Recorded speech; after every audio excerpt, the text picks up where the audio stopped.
So here we go. Is the relationship over if the marriage proposal is declined? She said no to the ring. Listen. So I'm saying bye-bye. No vagina is whack or dry. You just don't turn her on. I'm jugular out the gate, bro. Let's get into this. Dating someone you can have fun with is really unmatched. That's in my top 3. If I can't have fun with you, I don't even know how this thing gonna work. Hey, bro, give us the other 2. Fun and what else? Nah. All right, no, don't worry. It's all good. What else? That's why you can't tell your brother stuff in confidence, because they go, let's normalize bragging about women like this. Hey, now. Go back.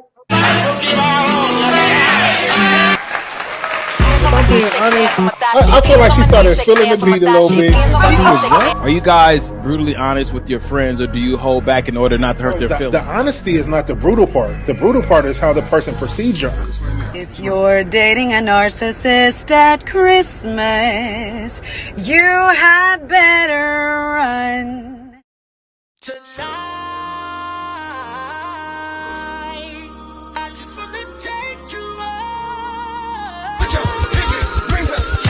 Don't forget the maybe, baby. Maybe this will help. Will this help you? Don't forget the maybe, baby. Don't forget the maybe, baby. All I'm saying is we need to get in the studio. Baby. It's showtime. Welcome to another episode of Maybe This Will Help. Yo. Hey, let me tell y'all something. Maybe this will help. Will this help you? Don't forget the maybe, baby. Don't forget it. Don't forget. Every Mike, time. we gotta find you a new part. No, we got, bruh. Listen. I have gotten DMs about this part, asking if I could be featured on other songs. So what you're trying to say is you like the dude in Boys to Men that don't sing. You just say something every now and then, huh? So you get it. Wow. They'll get it. Wow, it's not even on beat. It's just not in tune. 100%. It's just 100%. It's 100%. okay. So it's like the new age rap. It's just in there, you know. And it's okay. Blueface. Have you heard of Blueface? Yeah. Okay. Yeah. Okay. Even Silk the Shocker. Hey, no, I don't do Silk like that. Wow, Silk never rapped on beat. Silk couldn't catch a beat if he had a the beat couldn't catch Silk. That was the issue, brother. Ladies and gentlemen, welcome to another episode of Maybe This Will Help, the podcast. Relationship talk you can relate to, giving you the good, the bad, the alimony. 3, sometimes 4 black men, sometimes 2 on here sharing their experiences with relationships, man, and not just romantic, business, and just what is the other one? Familial relationships. But we're happy you're here tonight. Make sure you tag somebody to come on over here to enjoy the show. If you're watching on Facebook or YouTube, please share it. I know you can share it on Facebook.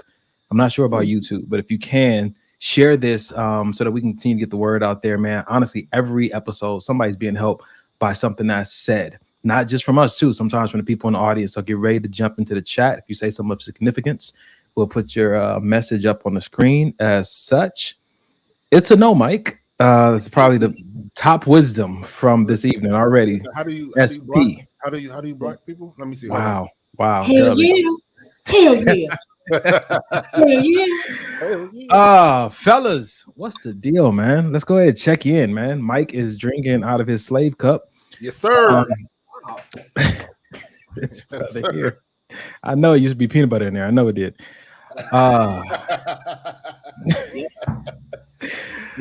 Let's talk about it, man. Mike, premium chocolate on the shirt, man. Why don't you go first, man? Check in. How was your week? Man, week was busy, almost exhausting. I've been adding a lot more to my plate, but at the end of the week, I felt accomplished. You know what I'm saying? I felt like I did the things I wanted to do.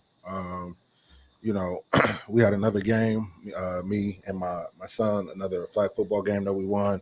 So that was a plus. I got to hang out. You just running the scene, huh? You and Denham just running the scene. Just we're not no prisoners.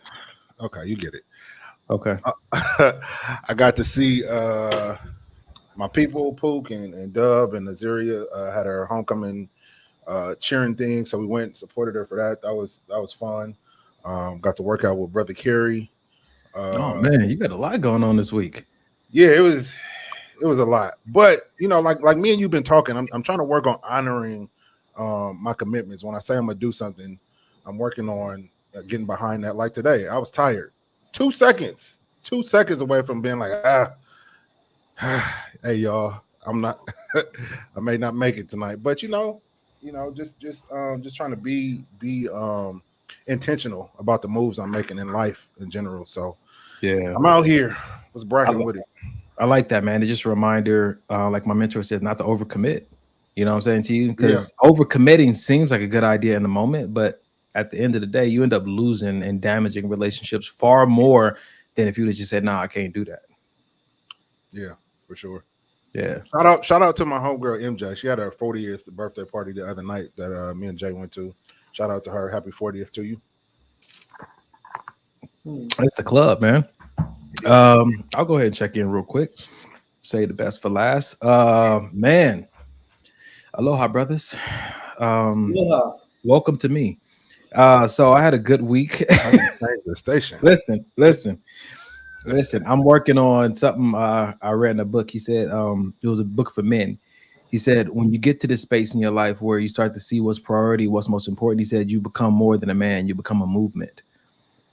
And he was talking about the purpose that a man has in this world and how that should translate into a movement. It should be a legacy. It should be a shift in the culture. Wherever that man stands, something is shifting and happening according to the purpose and the courage that he's walking in because of that purpose. So yeah, just feeding off of, especially these conversations I've been having with Dub recently.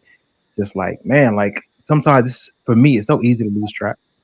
But I've been finding my way back by intentionally being around people who are about the life I'm trying to be about. Today at church, my bishop said something powerful I want to share real quick. He said, in so many words, he was talking about exposure, right? And he said for us to expose yourself to light bearers, expose yourself to obedient people, expose yourself to faithful people, expose yourself to good stewards, expose yourself to effective leaders. He said, because you begin to expect and express it because you saw it. He was talking about one of his friends, 36 years old. He's the president of a $4 or $5 billion company, right? And he asked him, like, how did this happen at 36? He said, when I was growing up, I saw a lot of powerful white men running companies. And so I expected to do the same thing. And my bishop was black, and he was like, I wasn't even offended. Yeah. It was a point he was making that he saw it so often, he expected himself to do the same thing. And it made me think about how the Bible says bad company corrupts good character. And so if you're exposing yourself consistently to people you don't want to act like or behave like, I understand going to serve and help, but like you're not intentionally exposing yourself to people who are headed in a direction you're going or have been there to some degree, walking in that, that kind of that energy, man, it's going to be hard to expect it and express it from yourself. And I just want to piggyback on what you said. That's a good point, because a lot of or that I know of, a lot of people, especially inner city, don't have that exposure, which is just so needed to have mentors and people like that you can go through that because you don't see that every day. You can't walk outside and see a Fortune 500 company owner. You know what I'm saying? You have to go somewhere else outside of your parameters to see something like that. So it's important to go find them, expose your children to these type of people. You know what I mean? And it'll spark something within their mind. So now they're going to go and seek things like that out, as opposed to just saying, this is your box. You got to live in this box, and good luck to you. Yeah, man. So right on. That's what when I talk about my mentors and places I've been going on mission trips and stuff, I didn't just go and I was glued to my phone the whole time. I didn't just go and think about home the whole time. I actually allowed myself to be in that space and experience that culture. I remember we were in Brazil and it was in Costa Rica, and nope. Where are we at? Yep, we were in Brazil. You see the flex, Dub? You see the flex, though? Okay. Yeah. Cool. Which country was it? We was in Brazil, and we went to the top of this building, me and one of my mentors. This is when I was doing life coaching with them. And he took me to the top of this building. We were looking over the city and stuff, and there was a building that this man owned. He had the whole building. He was talking to us about stuff he wants to do. And at that moment, I was looking over like the whole city. It came to me. Exposure comes before the promotion. Exposure comes before the promotion. So when God exposed you to things or people, like lean in, ask questions, get the advice, man, like pay attention, because a promotion is coming, an opportunity is coming. And if you blow it, it's not gonna be God's fault. He's been showing you and equipping you and exposing you so that when it comes time, you'll know exactly what to do and how to handle it. So I guess that's kind of like my check-in, but hey, what up, bro? Hey, when he took you up there, did he say, "I'll give you all this if you just bow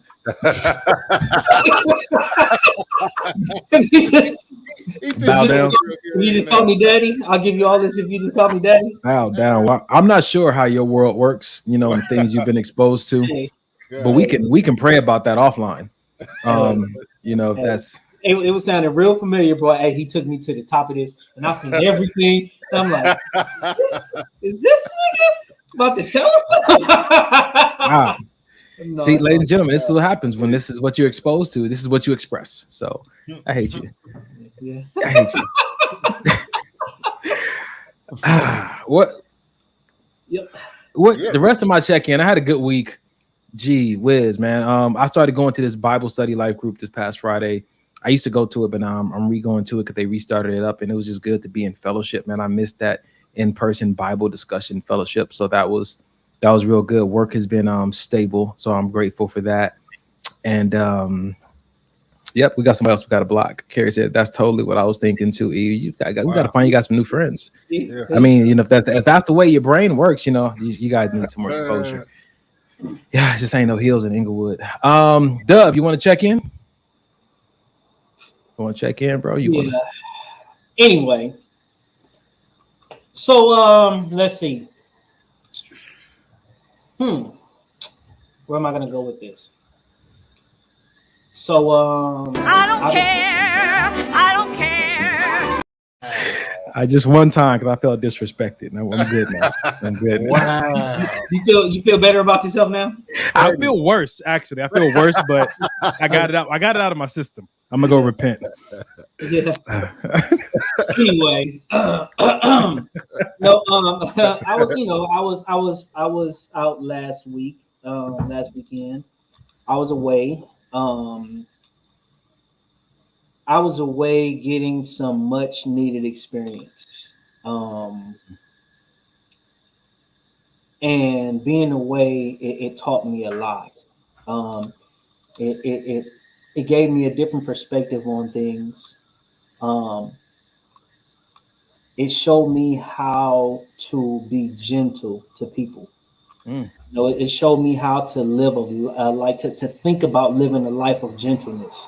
Like everything doesn't have to be aggressive. Everything doesn't have to be mean. Just because people around you may be aggressive, may be mean, may be, you know, a certain way, you can still obviously defend yourself when you need to. But, you know, my whole outlook shouldn't be just an aggressive outlook, you know, showing me really how to operate in love, you know what I'm saying? And really how to pay attention to nature and just how nature just revive you, you know what I mean? Showing me how to look at things through the spirit, you know what I'm saying? The spirit of things and what things mean and how things make you feel. This week has been very, very, very interesting because in a lot of ways, I had to get back to myself. And not just myself, but like a 3.0 version of myself. You know, not being so restricted and so stuck on my surroundings and not letting my surroundings dictate things. And understanding that it's only one me, right? And with being that it's only one me, nobody will ever be like me. Nobody would ever be me. So with that being the case, it's understanding that I don't have to conform to somebody else just to fit in. I'm me for a reason. And whoever don't accept me, like my uncle used to say, fuck them and feed them fish. Period. And it's not, you know what I'm saying? It's not a. That's why Mike don't eat seafood right now. That's the main reason why. Yep. I was offended. That's all I eat is seafood, but you know, that's cool. And it's not even a diss or anything to anybody. It's just really I mean, I'm always myself, you know.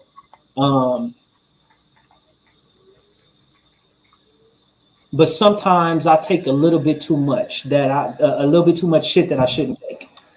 You know what I'm saying? And it's just like, you know what? I don't have to be like that.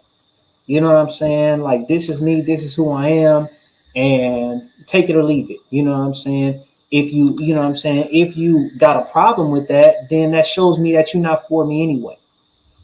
You know, and it shows me the company that I keep and that I need to keep, whether it's family, whether it's relationship, whether it's, you know what I'm saying, friendship, whatever it is. So this week has been really, really reflective of me saying like, nigga, do you know who the fuck you are? You know what I'm saying? And me knowing who I am is knowing that I could be me at all times. Whether it's me expressing, you know what I'm saying, my past, my history, whether it's me being vulnerable, whether it's me being, you know, whatever it is, you know what I mean? I could be me at all times. And it doesn't matter what people say. It doesn't matter what people think. And if they don't accept it, if they don't accept me for me, whatever, kick rocks. So I'm just learning the importance of knowing that God created me to be me. I can admire something about other people. I could want to be in other people's company. But if I'm not accepted in those people, you know what I'm saying, in that company, if I'm not able to be 100% me, if I have to conform, it's not for me. Yeah. You know what I'm saying? And if people don't accept that, oh well. You know what I'm saying? Whoever it is. And that's at work. That's, you know what I'm saying, around family, that's around friends, that's around anybody. You know what I mean? I'm just learning even more so that you never, ever have to conform. You know what I'm saying? And a lot of times, I say all this because I had a good chance to reflect. You know what I'm saying? A lot of people are depressed. A lot of people are suicidal. A lot of people are, you know what I'm saying, having, you know what I'm saying, going through mentally ill challenges because they trying to conform to be around people and still not even getting accepted. So now they feel depressed. They feel, you know what I'm saying, they feel hurt. They feel all these different ways because, you know, they trying to conform to be around these people and these people still aren't accepting them. So now they feeling a sense of rejection, a sense of abandonment, a sense of not worthiness, a sense of whatever. And now they just like, damn, what do I have? You know what I'm saying? And now they feeling like down deep in these situations and positions. It's like, well, shit, I might as well give it all up because what do I have? And it's like, no, that's not the way you live. You know what I'm saying? That's not the way you live. That's not, you know, I'm sitting up, you know, I've been in a position to where I have been depressed. I have been, you know what I'm saying, in these situations because, and it's happened multiple times, but because I wasn't accepted by who I wanted to be accepted by. You know what I'm saying? Because I wasn't embraced by who I want to be embraced by. Yeah. And it's like, fuck them. You know what I'm saying? I mean, no harm, you know what I'm saying, to them, but having that attitude, like, it doesn't matter if they don't accept you. It doesn't matter if they don't embrace you. It doesn't matter. You don't conform to who, you know what I'm saying, who they want you to be. You be who you are. If they accept you, they accept you. So I bring all that back to say this week has been very, very reflective for me. Not just for myself, but even looking around at other people and see how other people are dealing and acting towards other people because of circles or environments that they feel like they have to change. And it's doing way more damage than good. It's a difference between growing and developing versus conforming. Yeah. You know what I'm saying? Yeah. So Like that. We had a coaching session. I do a coaching session every Friday at my job, me and my boss, and it talked about exactly what you're talking about, Dub. This week it was called The Pursuit of Happiness. Where did I lose it? Where did I leave it? And it talked about how, because we feel like, we've inherited somebody's definition of what it means to be an adult, or what it means to be responsible, or what reality really is. I had to abandon my happiness and my joy to become an adult. I had to abandon my happiness to be responsible. And if we don't ever just sit and ask a little bit more questions and challenge what we've been told, we'll recognize that we give up our joy, our happiness, and everything to be in a circle or be in a space like you're talking about and not feel fulfilled, not really be accepted, and not have anything to show for it. You don't have to abandon your happiness to step into adulthood or responsibility. And I love what you're talking about, like just abandoning your identity for any reason. Like, then if that's what you're doing, then who are you? So that's good, man. You know what's crazy? It's like sometimes we abandon our happiness and doing this to try to conform to meet other people where they at. Yeah. All the while, those people that we're trying to conform to are having internal battles themselves. You know what I'm saying? And they're not happy. They're not happy. They just putting on this facade. They putting on this mask like, oh yeah, I'm happy. I got it all together. I'm this, I'm that. I'm, you know what I'm saying? And they're not. They're not even the ones who's happy. And we sit up here being miserable, trying to, you know what I'm saying, fit in with them. And they just trying to put on this mask to make it seem like they got it all together, and they don't.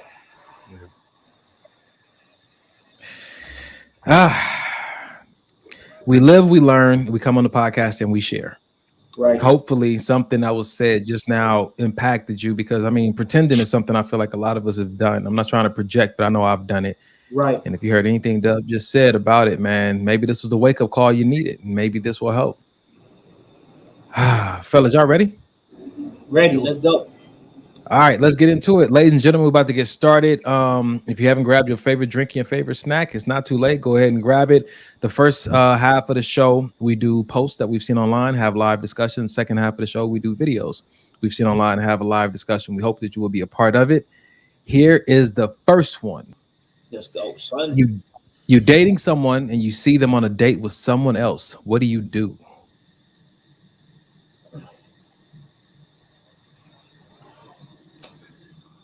You want me to start? You dating someone and you see them on a date with someone else. What do you do, Dub? Oh God. I mean, like, honestly, unless you, I see you. So pretty much, yeah, I see you. You know what I'm saying? Like, what's up? I see you. So you know, just text her and say, if things don't go right, meet me back in my place. Ding ding ding ding ding. I think that the key thing is what Nadia is saying right here. Like, you dating, are you just dating, or are you in a relationship, basically? And I think that makes a big difference. You know what I mean? If you are exclusively dating each other monogamously, then it's like that's a violation. You know what I'm saying? In our minds, I will say this, and I'm not. I can't say our. In my mind, right? Okay. Don't want to speak for nobody else, right? Whatever people's agreement is, whatever they came to agreement with, saying, okay, well, this is what we're doing. But in my mind, if I am dating somebody exclusively, if it's just me and her, and I see her out with somebody, then that's a violation. It's like, okay, oh, that's what we doing? Cool.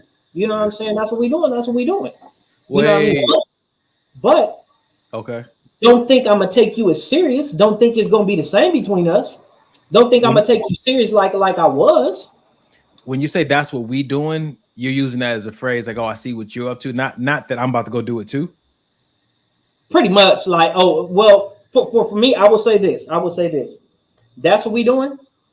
That's how we getting down. Like, okay, so that's something else that's going in our rule book, basically. We can, you know what I'm saying? We can date and we can do whatever it is that we want to. Not saying that I will. Yeah. But that's saying, okay, well, okay.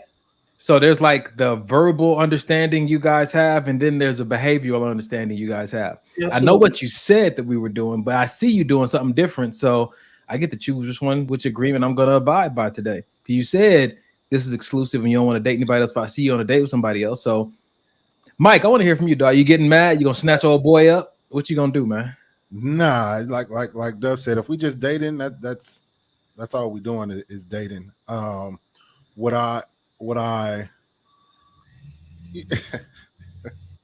it depends on what mic you ask, because the mic I'm thinking about, I'm just saying, I might go up and say hello. You know what I mean? How you doing? Maybe give her a hug. I won't say who I am. I won't say why. Why you gonna put your cologne on this woman? Mike, I know you, bro. What for what? Still, but why you want him to stand up and shake your hand so you can see how tall you are? Why are you going over to their date? Why are you in their date? I know her, so I'm supposed to act like I don't know her. That ain't right. No, but salute, what I'm supposed to do. Because so if you see anybody on a date, you gonna walk up to him and be like, "Yo, what's up?" Anybody? If I know him, yeah. You're not gonna take into consideration they could be having an intimate moment, a conversation like. So you telling me you've never seen a homegirl out or something, and you went up and spoke because you didn't speak because she was able to do? I'm cautious of I definitely have, because I noticed this has been a reoccurrence in my life. Some of my female friends, bro, once that male that they're dating finds out that I'm their friend, they got a big issue. That's happened over 100%. And over again. So I'm very particular about who and where I introduce myself. You know what I'm saying to you? So, I try to be sensitive to the situation. They could be in the middle of a romantic conversation. He might be pouring his heart out, and then here I come. And Doug gonna smack her on the tail like, what up, girl? Hey, what up, man? Let me see a jiggle. I think I left a pair of boxers at your house. Could I get Gee whiz, man. So okay, let's get back to it though, because I want to answer too. So I think what you got on my draw? What do you do? So Dub said he said something to himself. Are we doing that? But what do we actually do in that moment? I'll answer like this. In that moment, even if I know we haven't made this exclusive, I'm gonna feel some type of way. I think that my ego is gonna cause me to feel some type of way, because in my mind, I'm like, if you dating me, I got you smitten. How could you possibly be on a date with somebody else? I'm me, right? This is my ego. This is like all that, that flesh, and me pumping myself up because I have an insecurity somewhere, right? So I think that what I would do first, I have to check in with myself. Because remember, I told you guys that I romanticize and fantasize a lot. And so I can't understand why she would be on a date with somebody else, even if a girl told me she liked me and we weren't dating. I don't understand why she's on a date with somebody else if she likes me. So I have a lot of things I'm working through. I have some things that I'm trying to figure out in my head, because honestly, at the end of the day, it's honestly fine. Yeah. And that's in our sober mind, but I'm answering from a very vulnerable place. I think I would have to sit with it for a moment and be like, that stings a little bit. Because, so a part of me wants her to just be so smitten she can't, see herself even spending time with somebody else. So that's what I'm working through. Fellas, y'all want to add on to it? I will. So with me, either you have me or you don't. There's not much in between. You know what I'm saying? So if I'm thinking everything is good between us and we doing our thing, and I see you with another dude on a date, that's definitely gonna change the way I behave with you. You know what I'm saying? Like, honestly, that's gonna change, like, because now that door that was opening of my level of vulnerability and my feelings that was opening towards you, that shit's shutting down. Why so though? Hey, look, check this out. Look, now my feelings for you aren't opening up unless I feel like it's us. Because see, the thing about me is, once my feelings start to get there, I care. And once, for me, once I get to the point to where I care like that, it's almost nothing that I wouldn't do for you. Okay, so if you're there, let me ask you, if you're there where I care and there's nothing I wouldn't do for you, why are you guys just dating? Why aren't you in an exclusive relationship? Or at least had a conversation about. Well, it could be a bunch of things. It could be a number of things. It could be, you know what I'm saying, whether, you two still want to fill out each other some more, whether you two want to get to know each other some more, whether it be some other outside circumstances that are just not, allowing things just to go forward like that. But, okay. like enough. I said, if I'm dating like that and I see you out with somebody else, you know what I mean? Oh, yeah, all right. I probably still smash, but you know what I mean, as far as feelings. I'm thinking about what you said in the beginning of the show, man, just about like not changing who you are and whatnot.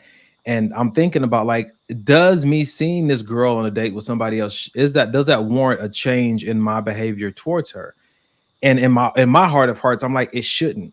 I should continue to press and pursue just like I was, because like I said, if it's not a violation, if we haven't agreed that we're exclusive, this is just her. Oh, I'm on a date. Or I think if I'm dating a girl and she tells me, oh, I'm about to go on a date this weekend, whatnot, I think I would respect even the honesty. That part. Like when someone's, that's something I really value. When someone can be vulnerable and transparent with me, I don't really like things being withheld from me that I feel like I need to know. You guys, as my circle, know this.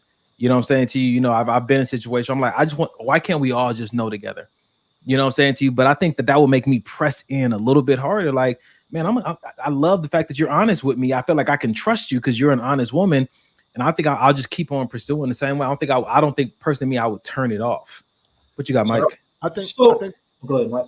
No, I was gonna say, I think that's the big difference for me is if you were to tell me, you know, I'm going on a date, then then I know. But if I'm out with my boys, or I'm just out and I happen to see you, I think that I would lean more towards Dub's side. Like, damn, you like, maybe it was my bad for not even asking, are you dating anybody else? Or maybe I may feel like maybe you should have told me you were dating somebody else, but I think I would feel some kind of way if I just happened to see you out with another dude. Now, if the conversation was had, like I said, hey, what you doing this weekend? Oh, I'm gonna go on a date. Cool.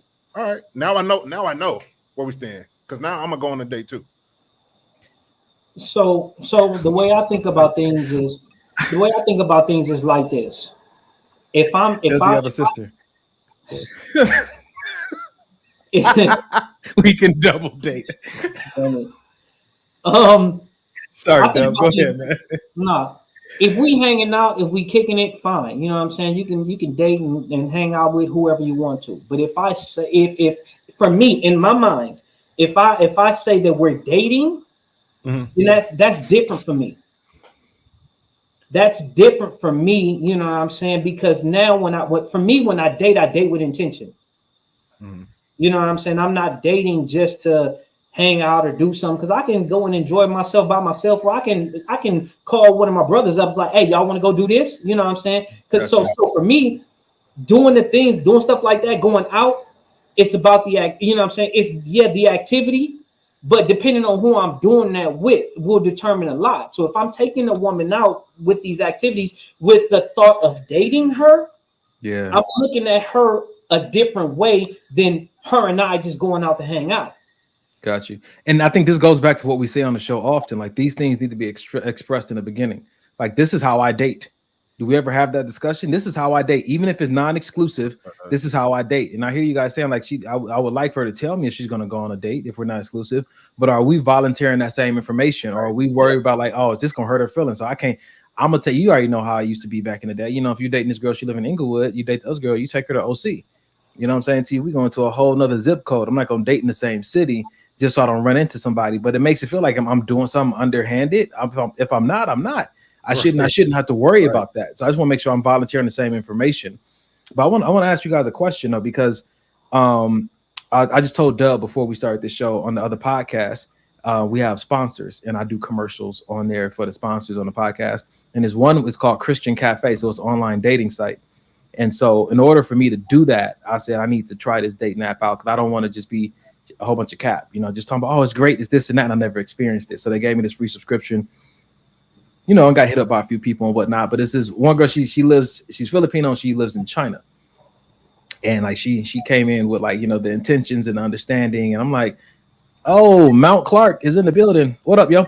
And so she came in with, like, you know, one of the first things she said was like, I have no problem like dating long distance. Listen, this is international. And you guys, my brother, you know me, I've never really been a fan of long distance dating.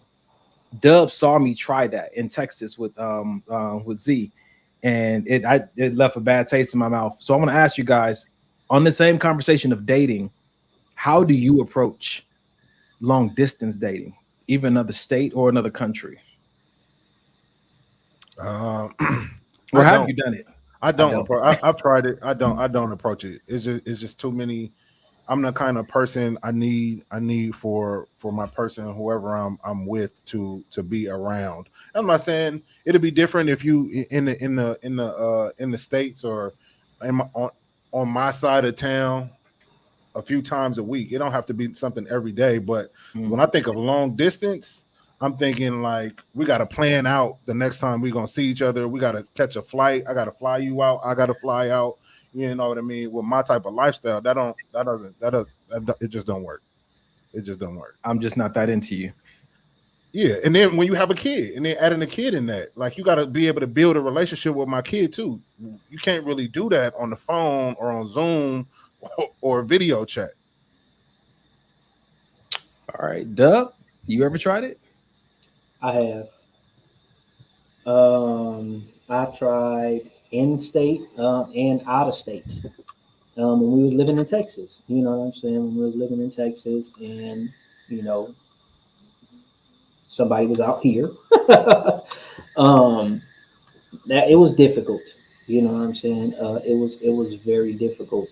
Long distance relationship. And like Mike said, you know what I mean? Like not being able to see your person, you know what I'm saying? It's difficult. You know what I mean? It's one of those things to where it's a huge adjustment. You know what I'm saying? And you try to do the best that you can, you know what I mean? But being honest, does it take a toll? Because you can't just see your person whenever you want to. Because if you feel in a certain way and you just want to be, you know what I'm saying, nestled up with your person, or, you know, just quick, hey, I just want to see your face. You know what I'm saying? Is it difficult? Yeah, it is. Yeah. You know what I'm saying? Somebody said that if your love language is touch, is not you won't be able to do a long distance relationship. Is that yours, bro? Is your love language, or do you even subscribe to that kind of stuff? Me? Yeah, you Dub. Yeah, I mean, I think my love language is all of them. You know what I mean? Being out. Stop that man dead in his tracks. Bro, he didn't finish. Man dead in his tracks. Golly. Wow. All of them. I think everybody is all of them. Right. Which one is like a priority for you? If you had to prioritize them. I think their taste, touch. I'm just kidding. No, there's touch. I'm thinking like, hold on, nigga, them is the senses, ain't it? Touch, gifts, acts of service, words of affirmation, and there's always one more, quality time.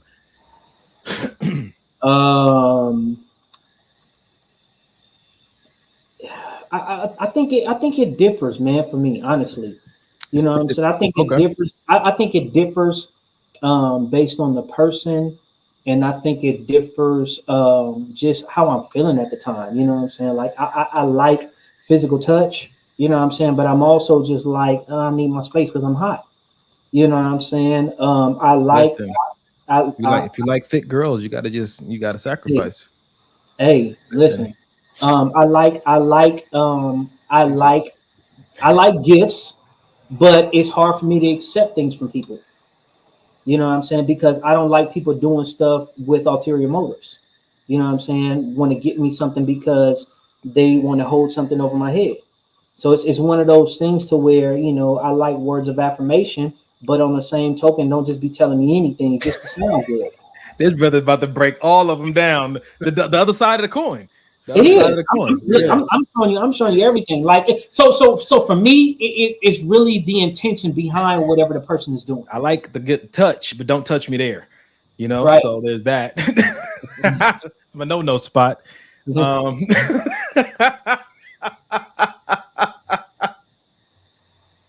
Yeah. Are y'all ready for the next one, man? I'm sorry. Yeah. My no spot here. Wow. Don't touch me there. Jimmy, I told you don't. Yeah. Mike never heard of such thing. He said Jay's a free for all. It's all good. Oh man. All right. I got another one for y'all. Let's see. All right. Mike, this is yours, bro. You want to read it? If you love two people at the same time, choose the second Because if you really love the first person, you wouldn't have fallen for the second. I'll read it again. You good? Yeah. Hey, that one hit. Let me read it again. Double shot. If you love two people at the same time, choose the second. Because if you really love the first one, you wouldn't have fallen for the second one. Whoo, buddy. Yeah. I feel like this is the first one talking. I feel like whoever the first was is the one that created this post. Like, you didn't choose me, choose the other one then. You should have chose me first. Oh man. Yeah.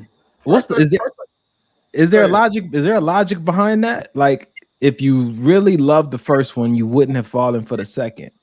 Is that solid logic? I was going to say, let's break down. Do we even feel like you can be in love or love two people? And I'm talking about romantic love, two people at the same time. I personally, I think so. Yeah, I think so. I think so as well. Doug, what you think? I think so now three people, four people, five. Huh? Right. So now that we got that out the way, yeah. Do we feel that if you love, thank you. If you love two people, then you should choose that second person. Because I'm guessing that if you fall in love again, then that means that you really didn't love the first person to begin with. Because basically what they're saying is you couldn't have loved the first person because you found somebody else and fell in love all over again. If you love that first person, then there's no way that this post is saying there's no way you could have found somebody else to fall in love with. So choose the second person because that's what you really love. Interesting. This is interesting. I'm thinking like, so does our heart have the capacity to actually fall in love or be in love or walk in love with more than just one person, like romantic love? And I still say yes. I think that yes. When it comes, go ahead. Go ahead. No, I want to hear your reasoning. I'm about to say, I say yes. I think what it comes down to is how I respond to that love I have in my heart. I still have a choice at the end of the day. Doesn't mean that if I'm in a relationship with you and I love you and I find myself loving someone else, I need to make sure that as a man, I have a choice to put that love in a very platonic or familial category. I don't have to act on it romantically. Like, because love, I don't think love is romantic or it's familial. Love is an affection you have for somebody, and it goes into a romantic or familial category based on your interactions or your purpose with that person. Right. I think love at its core is just love. You know what I'm saying to you? When you talk about falling in love, I think a lot of times it's seen as it has to be romantic. Yeah. But I like to challenge that and expound upon that, because some people have some very deep love for their brother, their sister, their mother. You know what I'm saying to you? So I don't know. This is gonna be a good one, man. What y'all think? What you got, Doug? I was just thinking about it. I think like different people bring different parts of you out. Yeah. You know what I'm saying? And you can't say that you don't love or wasn't in love with the first person because the second person brought out something that you never even knew was there. You know what I'm saying? Never even knew that it was a key to unlock a chamber that you never even knew was there. You know what I mean? And that's not to say that you didn't love or wasn't in love with the first person. You loved them and you were in love at the capacity that you had, at the level of doors being unlocked that you knew of. But like I said, somebody can come out of nowhere and unlock something and have keys to you that you never even knew existed. And it's like, wow, you know what I'm saying? That's a whole different chamber. And it's not to say that I didn't love or wasn't in love with the first person. Yeah. You know what I mean? It's just it was something different. Yeah. So you about to pull that comment up, Mike? Is that what you're looking at? Oh. So China said, if you're truly in love, why would you be looking for someone else romantically? And I think that's where it starts to get blurred, because love is not synonymous with romantic. And just because you find it doesn't mean you was actually looking for it. I think we have to break that down a little bit. And that's where I was going to go, because sometimes you don't have to be looking. You know what I mean? It could be a friend. You know what I mean? And it could just be one of those moments. This is my homegirl. If nothing has ever happened, we've never gone down that road, and we just have these great conversations. And you know what I mean? One day she's talking, and you just looking at her like, holy shit. Mm-hmm. Wow. I've never, like, it's like you got a new set of eyes for this person that you've never had eyes for before. It happens. You know what I'm saying? I don't think you necessarily have to go out to look for that feeling or that type of relationship sometimes. I mean, so I understand how it can happen, but like Donnie said, it's up to us if we're going to cultivate it in that way or not. What you gonna do about it? I think that's where we're coming back to honoring the relationship and the commitment that I do have. If I find myself with these, let's just go ahead and say they're inappropriate feelings, right? But it's love, you know, and it's pure, but for whatever reason, it's inappropriate for you. Let's just say that. Then you need to remove yourself from anything that's going to cause you to dishonor your commitment. Well, I'll say this. If it isn't love, why does it hurt? Why do I feel this way? I knew it was coming. I knew it, Paul. I knew it. Why does she stay on my mind if it isn't love? It shouldn't hurt so bad. Make me feel so sad inside. Inside. Yikes. So if you find yourself, so this is a question I have. Do you think that this person who wrote this post, or, you know, because it's hypothetical, we don't know, we're just having a fun conversation. Do you think that a lot of people are scared for their person to love anyone else in any capacity because that means that it's going to take away from the love they have for them? I think sometimes people want to be so, we're scared, we're not stable or secure in our relationships. And so if they have any kind of affection towards anyone else, we think that it's a threat upon what we're going to be getting from that person. And I think that's another angle we can address this from. You know, oftentimes it's like you shouldn't be loving or liking or anything anybody else because this is supposed to just be for me. It's like, listen, like, hey, live and let live. You know, this is my approach. You know, I know everybody don't feel that way. If someone was in a relationship with me and they loved me and they decided they loved Errol, I'm gonna go that close to home. Huh? No, I tried to make it happen. It didn't happen. And they loved Errol. You know what I'm saying? It's like, damn, I love your brother. Like I just have these. I'm like, listen, have a conversation with that brother and explore it. Me, for however long I had you and we had this connection that was interrupted between us, I'm grateful for that. Yeah, I might have been trying to start plans with you and all this other kind of stuff, but I just live in this space of just appreciating things with the time I have them. And if they need to move on so that they can progress down their own life path and their own life journey, I'm just in this place, and I've been here for a few years now, just to allow that to be, man. You know what I'm saying? I don't want to hold anybody hostage that don't want to be here. That's a fact. I think what happens is when people start putting these labels and titles on each other, it gives them a sense of ownership. So now it has nothing to do with I love you no more. I fucking own you. You mine. Yeah, you're mine. Yeah. You're mine. Like we say, my person. And it goes back to even saying, like, you know, we got to be careful because we talking about I'm giving you my heart. No, I'm giving that to God. No, I'm not giving you my heart. Like, I know it sounds great in poetry and it sounds great to say, but if we're going to be honest about what we're doing here, like I'm investing, you know, saying my capacity here with you in these moments. But it does, I think a sense of ownership does come over people in relationships, and we have to address why that comes up. What's the fear? Or, you know, I like this one right here. Nadia said, I fear my partner establishing an emotional relationship with another woman. Nadia, if you could just like share a little bit more, if you're willing, about why that's a fear for you. Because I know a few other people who have that fear, but I don't know if you are just for the same reason. Do you guys fear that? I don't really. Go ahead. No, go ahead, because my answer is. Okay, I was just gonna say I've been in that situation before, and I think the fear that I had was more so because you know, sex is sex. I feel like people could get sex from whoever they want to. Say it again. Figueroa. Yeah, they can if they Century and Hobart. Wow, you know all of the locations. We'll talk about that later. Buford. I'm done. Okay. Shit.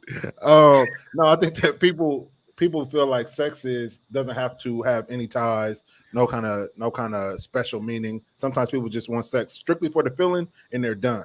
With emotions, I feel like it's more involved. You know what I mean? I'm telling you my deepest, darkest secrets. I'm confiding in you. I'm treating you like I should be treating my woman. Like I should be treating her.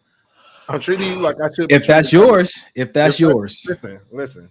But I think that's what makes it so scary, because that emotional connection to me is a lot deeper than a physical connection, unless the Hey, sex is yeah. that good. So listen what Nadia said to it. She says, because like kind of what you're saying, because having his body is one thing, but having his heart and mind is another. Sharing heart emotions is more difficult. And my question is like, aren't we the person that we're in love with? Aren't we always sharing their heart with the people that's in their life, their circle, their family, their friends? Or is it just this idea that it can possibly become sexual? Because one of my friends just texted me and they said oftentimes we we associate in love with feelings. Mm. Just because I'm in love with you, then then I have these certain feelings. Like it helps. I think a lot of people wouldn't be so scared if we had a different conversation and unpacked what it is I'm feeling versus where it is I am with this person.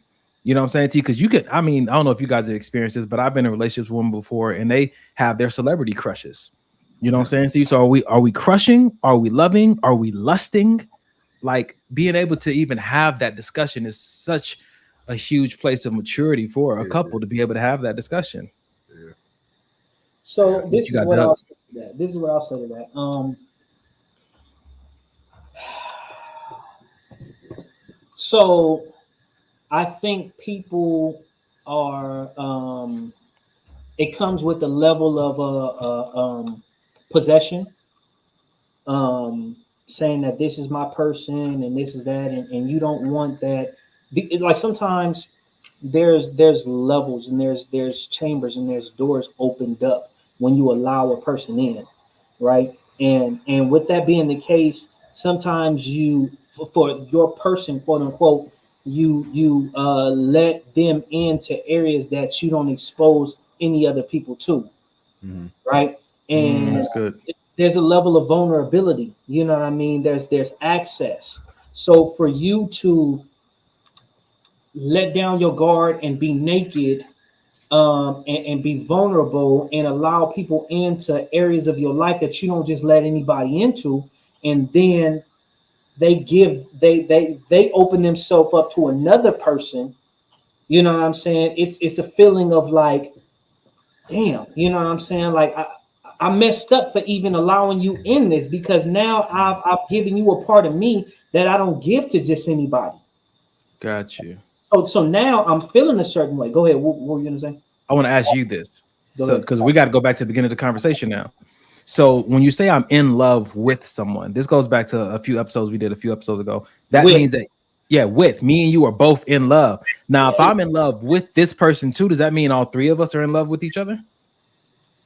Nah, because you Because would have what to you, be. You because would what have you're to. The third person would have to be in love with that other person too, for all of you guys to be in love with each other. but when I'm listening to you talk about being in love with someone, it talks about access to a certain place in your heart, right? Mhm. And so that's a special place with you and that person. But if I'm in love with someone else, that means that other person also has access to that area of my heart, or no? They could be a totally separate compartment. You could have access to this half, and you could have access to that half. So I mean, Interesting. This like is good. people will tell you where you can open up at and where you can't open up at. Listen, I got 4 chambers in my heart. That means I got space for 4 women. Not so But, much. but people will let you know how deep you can go with them, and how much you can allow them into your space, how much So, access you're supposed to give them. Go ahead. so you said I loved you until I met them. Wow. I don't. It Is that could what you're be saying? Is that what you're saying? Let me. that's not what I said. That's not what I said. But Okay. what I'm saying is, I love you, but this is as far as you show me that I can take you. Somebody else may show me that I can take them deeper. And I like that. And I didn't know what that kind of love was until I met this person, but I happened to be in love with you when I met this person that was able to take me to a new space. So how do I tell you that? Didn't Usher have a song about this? No, that was just about the baby. What? Never Let it mind. burn. That was different. But now I will say this though. What saddens me now is the generation that we're in right now, where there's not very much loyalty to people, where it's just, oh well, you know what, this is it, bye nigga, your portion of my life is over with. You know what I mean? And it's not that that person even has to do anything wrong.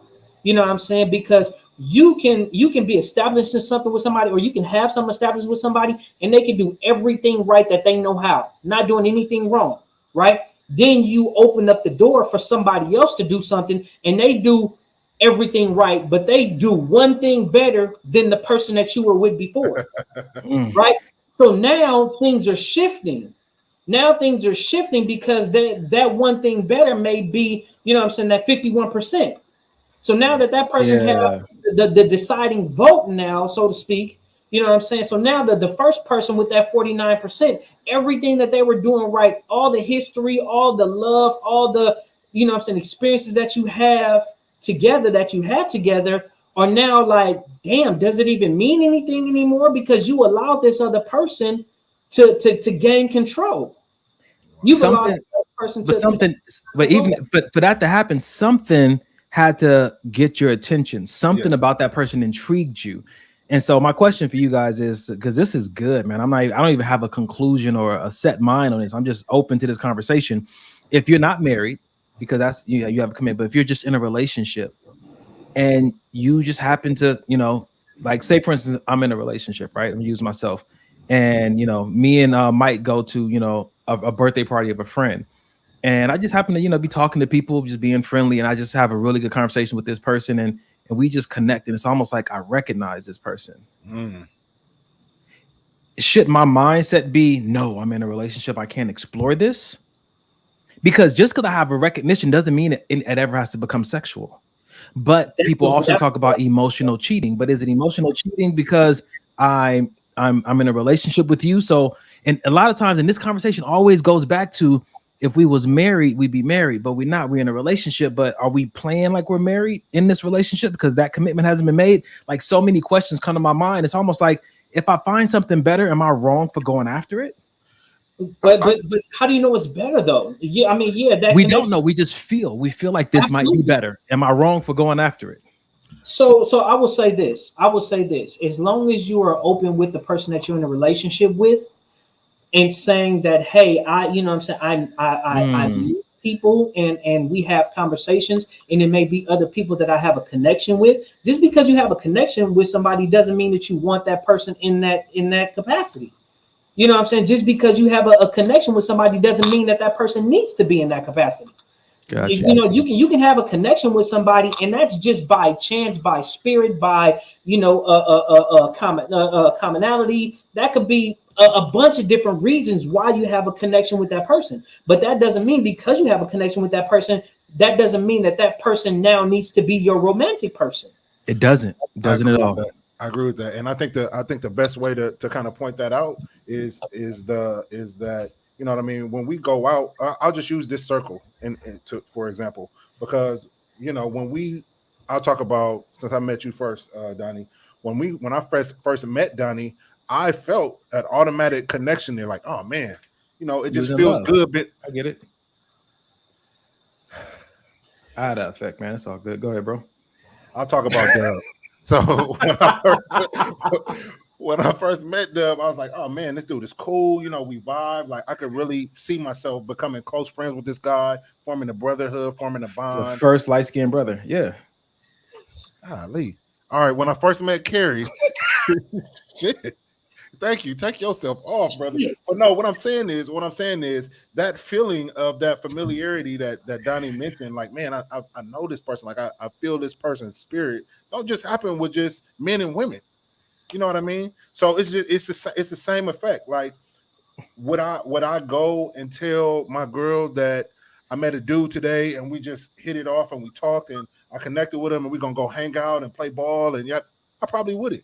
So then why would I have to tell my girl that, you know what I mean, I met this girl today, we talked, we had a great conversation, it was cool, yada yada yada yada. Unless there's some trust that's missing there already. So check this out, Mike. I got something for you. So this my friend gave me this incredible perspective. So they talked about, maybe if you met someone and they did like open you up to something new and you were intrigued by them. She said that Yeah, and I'll open you up. Hey, come on, baby girl. If I learn something new about myself, I want to immediately take it to my person and show them. So she's saying, like, if you meet somebody that intrigues you and they expose you to something that you really like, instead of saying, okay, me and this person are supposed to go on this journey, maybe I just take that information, that new thing that I learned, and take it back to my person and say, hey, can we try and do this? So don't have any experiences outside of your person, then, is what you're saying? Because I can't. Well, the experience is more or less like someone just dropping off a toolkit for you to take back to your commitment. Instead of thinking that, oh, I'm about to go do this with this person. Like if they're sitting there and let's just get real. Like, you know, I'm in a relationship. Me and Mike go to this party, and this girl at the table, like she's funny and she, you know, she talks dirty, and you know what I'm saying? She like flirt laughter and stuff. I'm like, oh, I kind of like this, but this is inappropriate. What I'm feeling like my friend is saying about text is like, yo, I don't engage with that. I hold it in my head that I like it. Take it back home. Oh, okay. Like, yo, why don't we ever like dirty talk to each other like out in public? I kind of like that PDA and all that kind of stuff. Like, take whatever you liked back to the person you're in a commitment with, instead of thinking I must abandon that commitment and start something new with this person because they intrigued me this day. You know why I think people don't like doing that is because they don't want to do it with their person. They want to do it with the other person. Sometimes that person just don't want change. Sometimes that person may be scared of change, and it may feel like, you know, oh, well, this is what I am. This is who I know. This is what I know to do well. And if I try to change, maybe I may not be good at it, because I've heard women say that. You know, well, he never liked to do this, and you know, this and that and this and that. And it's just like, well, did you try? Yeah, I talked to him about it, but he just don't like to do it. And I'm just like, well, did you ask him why he don't like to do it? And it's like, first off, you bringing all your information to me about what this dude don't want to do. You know what I'm saying? But did you talk to this dude about why he don't want to do it? You know what I'm saying? Sometimes things can be a lack of confidence. You know what I mean? Like the guy may not know, like, oh shoot, you know what I mean? Like, for example, some, you know what I mean? Like if you're talking sexual wise, you know what I'm saying? Like some women or some guys, whoever, they may want to introduce toys, right? And some guys is like, oh no, you ain't about to have no toys. If I can't please you, then what you need a toy for? You know what I'm saying? It's like, no, stupid. You know what I'm saying? Is that you can't please her. Is y'all just trying to spice things up and you add in, you know what I'm saying? Like, dude, that's going to benefit you, dummy. You know what I'm saying? But sometimes people are so afraid of change and so afraid of stuff that they're not comfortable with that they just veto it. You know what I'm saying? Say, nope, that ain't happening. So if you try to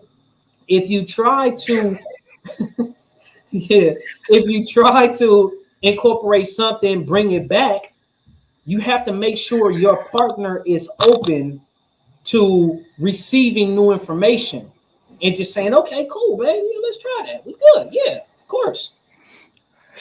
I think that what you're describing in my mind is the kind of communication I hope I have in my marriage. And it's not the kind of communication I expect to have when I'm just in a relationship. Because I think there's, you know, for me, there's going to be a different kind of, you know, just a commitment and understanding and experience with each other, because this can go a different way. Like my friend just texted me, like, if you're going to tell your girl that you met a girl and she made you feel some type of way and you want to ask, can you guys engage in this new activity? First, she's going to feel compared. Yes. And then she's going to feel like it's competition. And you guys already know how I feel about that competition and comparison conversation. It's just like, gee whiz, like it happens every day. Let's just embrace it and stop giving it this negative connotation. It's not a competition. It's just a comparison, because I'm trying to understand and figure some things out. But nobody has to agree with me. But I'm just saying, like, I think that, because the reason I bring that up is because who said spouse? Right here, Anadia said it. She said, my partner brings new things to me. We try it. That is part of honoring your spouse. It's not all about you. And I think that just continuing to say, like, yo, spouse versus just someone that I'm dating versus someone I'm in a relationship with, like, just, I think maybe your level of commitment to that person may determine how you engage in these conversations. Because if it's my spouse, then I'm hoping that we've had a conversation, or we, you know, just not like a serious sit down, but like we just talk. Like I hope that I have a wife that I can just talk to about things like, babe, if you ever just met a nigga on the cruise with the girls and he just, you know, you have how Stella got her groove back moment, you know, how would you handle that? You know what I'm saying to you? Like in hypotheticals without any kind of emotional triggering happening. You know what I'm saying to you? I just like talking about those kind of things, but you know, you gotta choose right if that's what you want.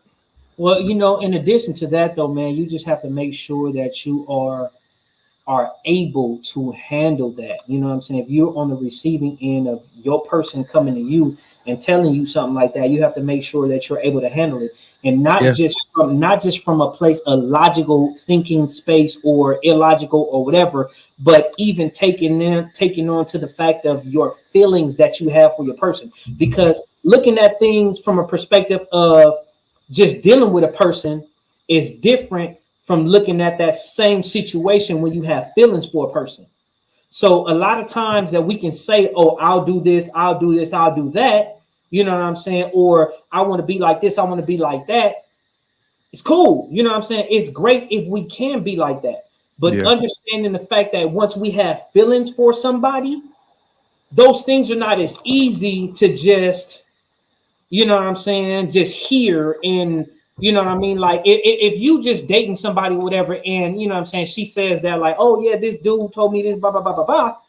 You know what I'm saying? So I want to try with you, versus now you're in a relationship and you have feelings, or you're married and you have feelings for this person. And now she come back telling you about something that a dude said, a connection that her and the dude had. And it's just like, is it that easy to?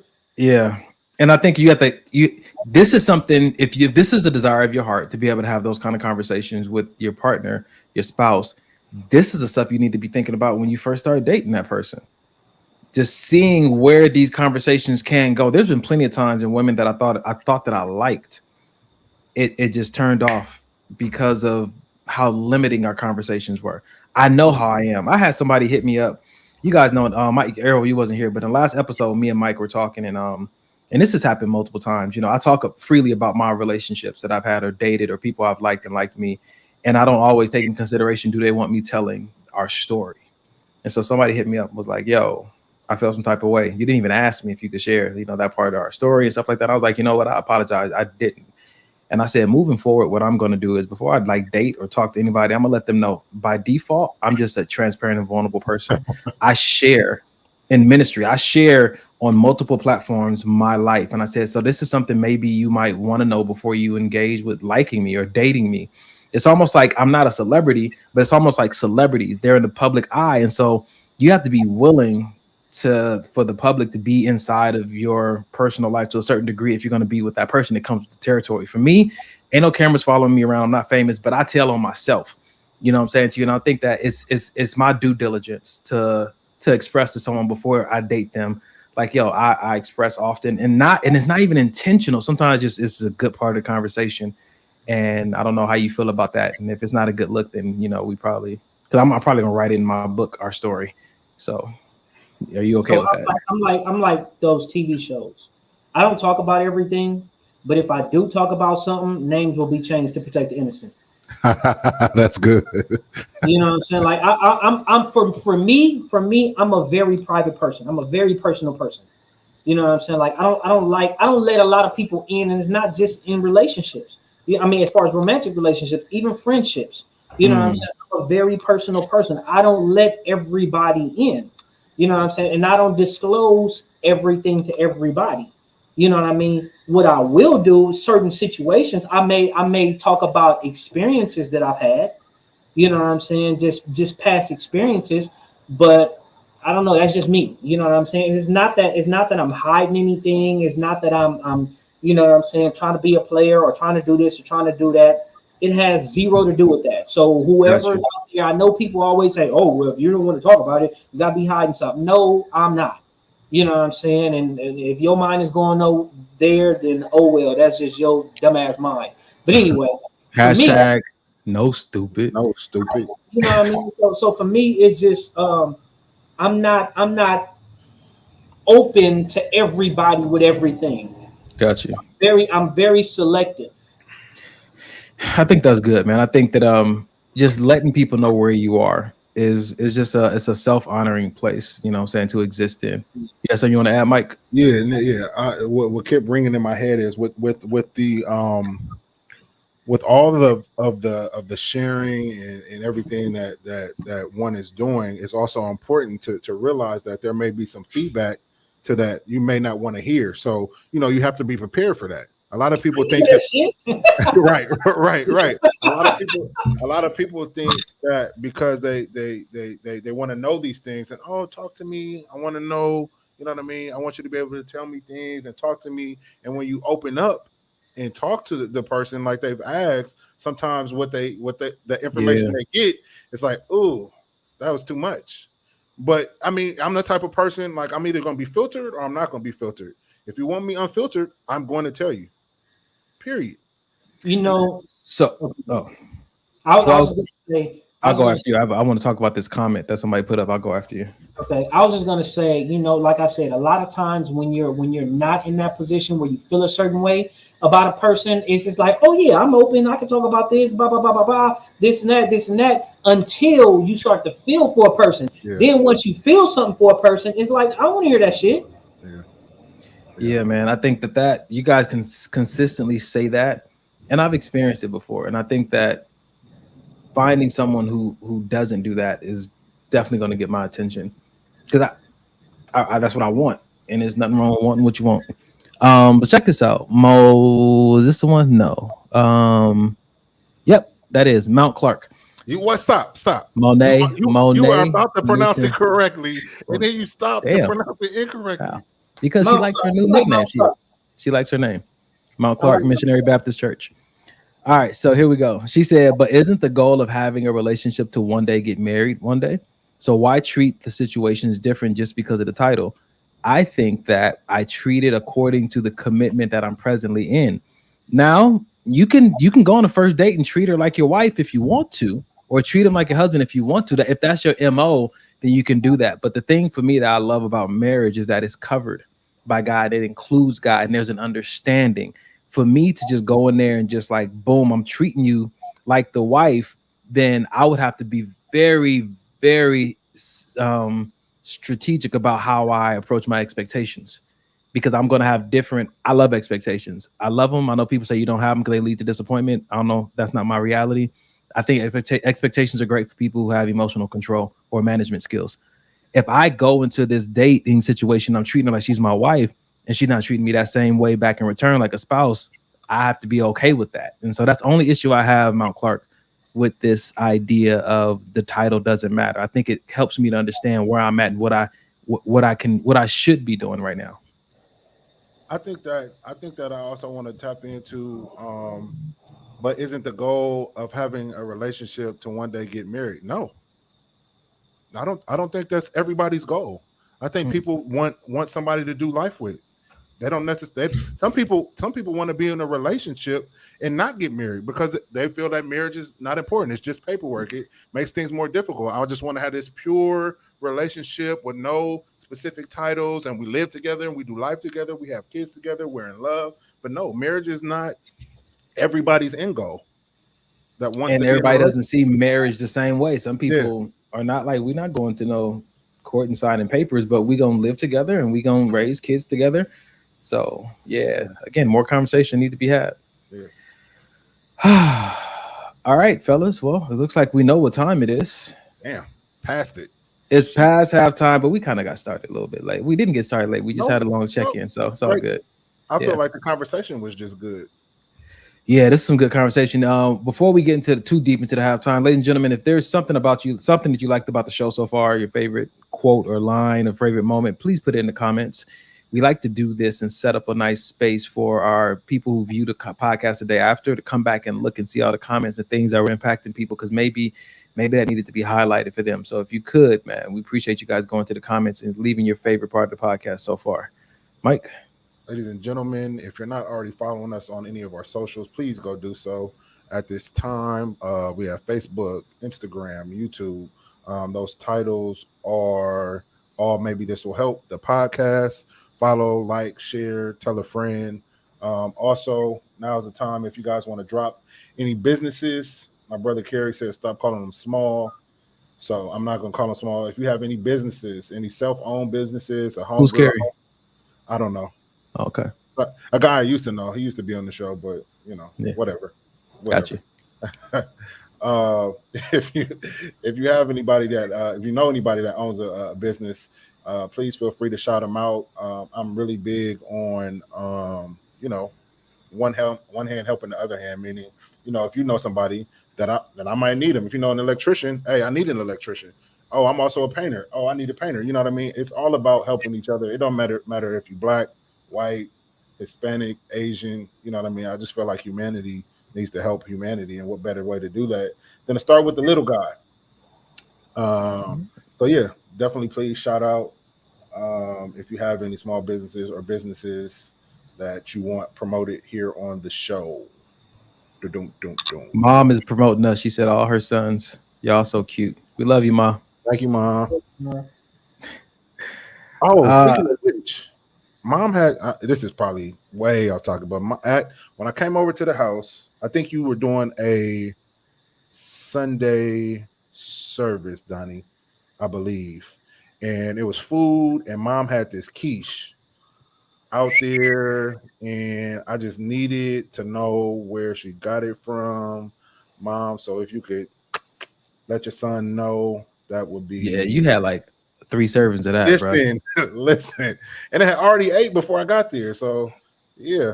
You just fell in love and you already had something at home, but it happens. That's what we've been talking about all day. It happens. That's what we've been talking about. It's exactly what we're talking about. Like, I thought I was in love, and then I met you, and it's like, wow. How am I? What'd he do in Harlem Nights? He called his woman and said, "Listen, I ain't coming back." I ain't coming back.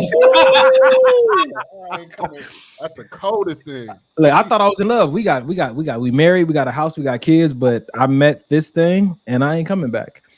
Yeah. Ladies and gentlemen, if you want to leave your relationship, I'm just kidding. So what we have, I'll break up happy homes and make them better. Listen, that's gonna be our first video. I'm gonna put that up for you, Dub. Listen, if you believe in what we're doing, want to support what we're doing, you can go to our Cash App. Maybe this will help. $ maybe this will help. That's our Cash App. If you want to get connected to our Zelle, our Venmo, or PayPal, hit us up on our Gmail account. Maybe this will help the podcast at Gmail. Maybe this will help the podcast at Gmail. But if you want to just go, take a moment right now while we're doing halftime to go to the Cash App. We take $1, $2, $5, $100, $1,000, whatever God's putting on your heart. Maybe this will help. And if it has helped, even if you don't have no money to give, share this on your page. Share what we're doing with other people, because the value is in the content, man. For real talk, is the value is in the content. And I just want to correct one thing. The email address is maybe this will help podcast, not the podcast. Maybe this will help podcast. Who created that? Me or Carrie. All right. Maybe this will help podcast, because I think the podcast was taken. It wouldn't let us use it. Maybe this will help the podcast. Yeah, I believe. I'm about to go find them this week. We do what? God, take our name back, bro. I'll tell you the story later, but you have rights, and you can get somebody. You can give them a cease and desist order. Right. Listen, okay. You know what? Call 1-800. Get your name back. Before we start the second half of the show, listen. I'm putting a proposal out there. Check it out. He about to propose? No, nigga. I said I'm putting a proposal out there. Gosh. Oh, I thought you said he was about to propose. No, this is what I'm saying. Listen, he must have had a hell of a week. No, if you live in Southern California, right? We know what time it is. It's Halloween time and all that kind of stuff coming. I want to go to Queen Mary and Knott's.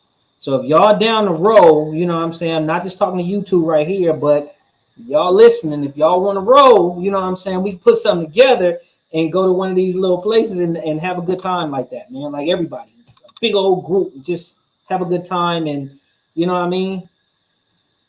So, wow. Just put it out there. Damn. I like it. I like it. Mike ain't coming. Me and Dub will be there. Yep. Johnny will be there. Carrie he may be there. Oh man, that was good. I like it. Okay, y'all ready, fellas? Yep. Yeah, real quick. You guys have helped me tame my Brian. It's good to hear the perspective from 3 separate people at once. Amen. Maybe Brian is her spouse. It's her Brian. And we're happy. And we're happy that we helped. Real talk. Like, Thank you for sharing that with us, because that fuels us. And we talk about after the show, like, man, we really hope somebody was reached.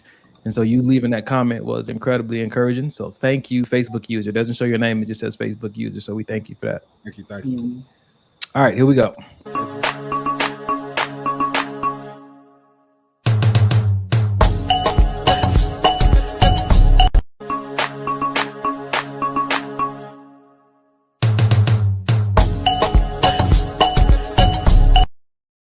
Did you see it? You saw it the second time? You saw it. It says your soulmate might be in a relationship. It's your job to ruin it. It's your job to ruin it. One more time.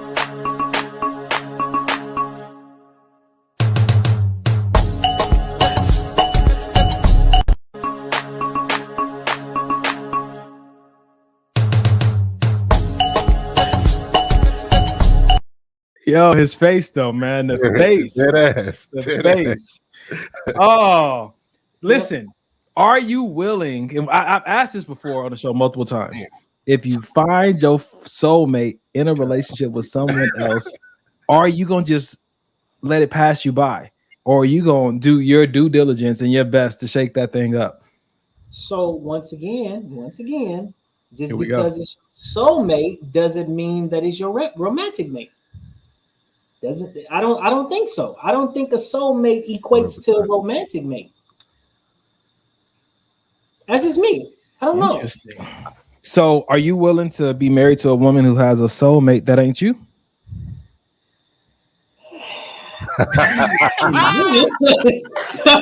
Your brother let all the air out the tire.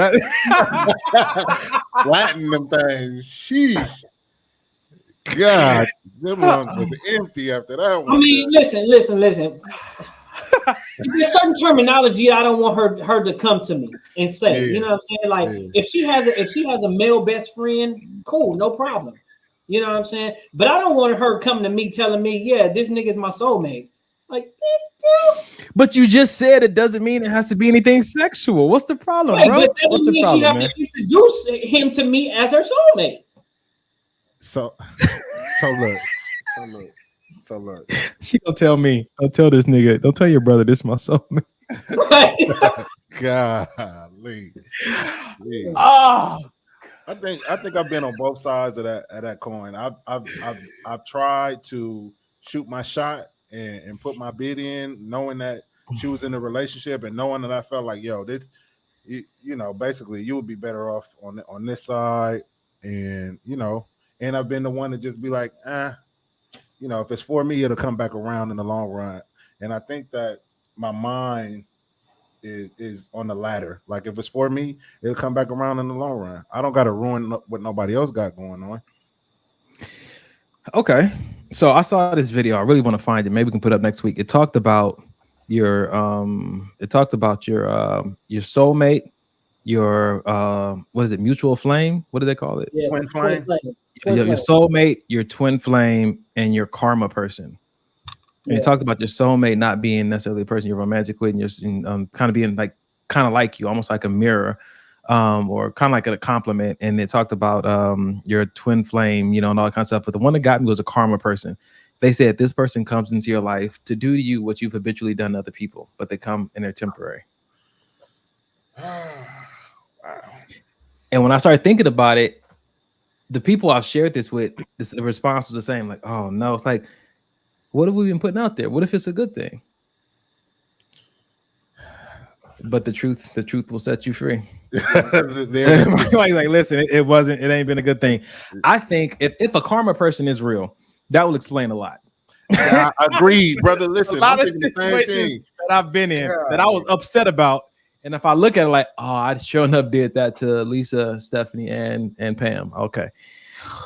Woo, I see it doesn't feel good. I'm not gonna do that anymore. Hey, listen, I've had experiences like that happen. Boy. Let me tell you, it don't feel good when you on the receiving end. When you have to sit and deal with, you know what I'm saying? Like I remember some stuff that I did in the streets. You know what I'm saying? It had nothing to do with like a relationship or anything, but I remember certain things that I've done in the street. You know what I mean? Then I got my life together, and then it happened to me. That's the worst, Dub. That's the worst. I got my life together. That's the worst. So what about this though? The fact that you got your life together and you still picked your karma person. Well, I don't think you have to pick the person. I think the karma person just comes. How can they do something to you that you haven't given them access to do? No. What I'm saying is you put things out into the universe. For instance, you put negative things out in the universe, right? And then you become this new man. You're doing good, and then the universe brings this person to say, "Here, do to them what they did to what they put out in the universe before they were this good dude." You're not picking this person. This person's just coming along. You don't know this person from Adam, maybe, but that's I'm the going to karma talk to person. God. I'm going to talk to God about what He lets the universe do because I don't like it. Listen, put that thing on the leash because some people in the comments are saying, "Yeah, I just imagine being that person. Karma goes both ways. Karma could be good and bad." Kiss Maya says, "If my karma person comes around, then I'd be blessed with them." I'm just saying. What up, Kiss Maya? Don't let this nigga say nobody's name no more. She knows her name. She knows her name. Wait a minute. Didn't I see you at the? Yep, I saw you at the thing with Carrie, and yep, she knows her name. She embraced it in person. Yeah, fellas. So I just want to put that one up for fun because I thought that would be interesting. But let's get into something. Let's see. Ooh, Mike, we're gonna put this one up that you should. Now let's want to do another funny one real quick. Yeah, run it. All right, here we go. So one of my friends hit the nail on the head. She's like, "Well, you need to know about Stassi. She has pretty girl syndrome." I'm like, what the hell is pretty girl syndrome? She's like, you know, she knows like she's a pretty girl, and if she doesn't want to do something, like she can get someone to do it for her. And I'm like, oh, this makes sense. Like, this is why I literally, like, I get calls saying, like, can you do this? Can you do this? Why'd you say you do it better? And then I get sucked in and do it. And that's fine. It's just like, I just want like 3 days where I'm off. Like, I'm not getting paid for this. She didn't always have this syndrome. Yeah, she was homely in high school. She had a little tummy. You guys She was a little pale. are so. She didn't date. I did. Nope, she didn't date. I was a loser in high school. She came home and ate bread from the inside out. She'd start on the inside of the loaf and work her way out, leave the shell, You're making me while she sad. laid on the kitchen floor. This is what people need to know. She had kind of a round face. Then I got a chin implant. Yes. That fixed that. In high school, I was kind of a weirdo. Like, I was this goth kind of girl. I dyed my hair jet black. For my senior graduation, my parents gave me a chin implant. People then started approaching me about modeling. Obviously, guys started approaching me a lot more. It was just a big change. So yeah, to me that's real life. That wasn't really a funny one. I thought he said we were gonna get into a funny one. That's real. I feel like that's a real life syndrome that some women and some men have. You know what I mean? They think they're old. They think they're old things, but because of the way that they look, and I think that a lot of that is due to people treating them a certain way, basically because of what they look like. You know what I mean? Not because of what they really bring to the table. And it's unfortunate and it's sad because it makes it hard to see somebody's inner beauty when they act like that. You know what I'm saying? Just like I mean, I don't want to speak for all of us in the circle, but for me, if I see a beautiful girl and I can see that pretty girl syndrome is in effect, I'm gonna ignore you. Yeah. On purpose. I'm gonna walk right by you. You know what I'm saying? Because it's for me, it's unnecessary, and to me, it's because it's a defense mechanism that could stem from low self-esteem. You know what I mean? Like you said, she thought she was a shitty looking girl when she was younger, but when she got a fake chin and guys started to approach her, now you see your worth all of a sudden. That's sad. Yeah. That's really sad. My favorite part of that video was when he said, "Can I just get 3 days off? That's all I need. Just give me 3 days off. Well, I don't have to deal with your stuff." But I've seen it to where I've seen situations to where a woman will get a tummy tuck, or she'll get implants, or she'll get a BBL, and BBL, and then all of a sudden she starts to get a lot of attention from guys, or she looks at herself different. You know what I mean? Looking in the mirror, she looks at herself different. So now her behavior and her attitude starts to shift and start to change. You know what I mean? Because of the attention. Oh, because now I'm do this. Now, because I get so much attention from these guys, now you have to be like this. You have to give me what I want. You have to, like, no, I don't. Yeah. No, I don't. But I've seen that attitude. I've seen that shift. You know what I'm saying? So with some women, not all of them, not all, of them, but I have seen that shift. I think that in order to get a BBL or a tummy tuck or all of this, you should have to go through therapy first. Because why are you doing it? Like, because you're still gonna have these same issues on the inside that you had before you got it. Just because you look different on the outside, it's not gonna necessarily. You can. Oh, I feel happy. I feel better about myself. All of that is great, but are you still gonna have this low self-esteem deep down because you know this not even real? What I'm giving to the world is really not who I am. I still feel like this fat kid or this skinny kid or this girl with the round face because I'm still really her, right? So my question is this, man. Like if we got, let's level the playing field. You know what I'm saying to you? Cause yeah, that's surgery. You know, but some people, you know, go to other extremes. You know, they either use makeup or maybe a guy is in the gym or, you know what I'm saying, he buys a certain kind of car. I think the level on the playing field about what people try to do to make themselves seem more valuable. I want to add a little bit of compassion to the conversation. You know what I'm saying to you? Because a chin implant is not always something that's, you know, cosmetic repair because I didn't like the way my chin looked. It could have been an issue. Some people do surgery to bring themselves back from a traumatic state maybe they went through when their mom was pushing them out or anything. I just want to keep that. So you guys opened this conversation all the way up though. You're talking about BBLs?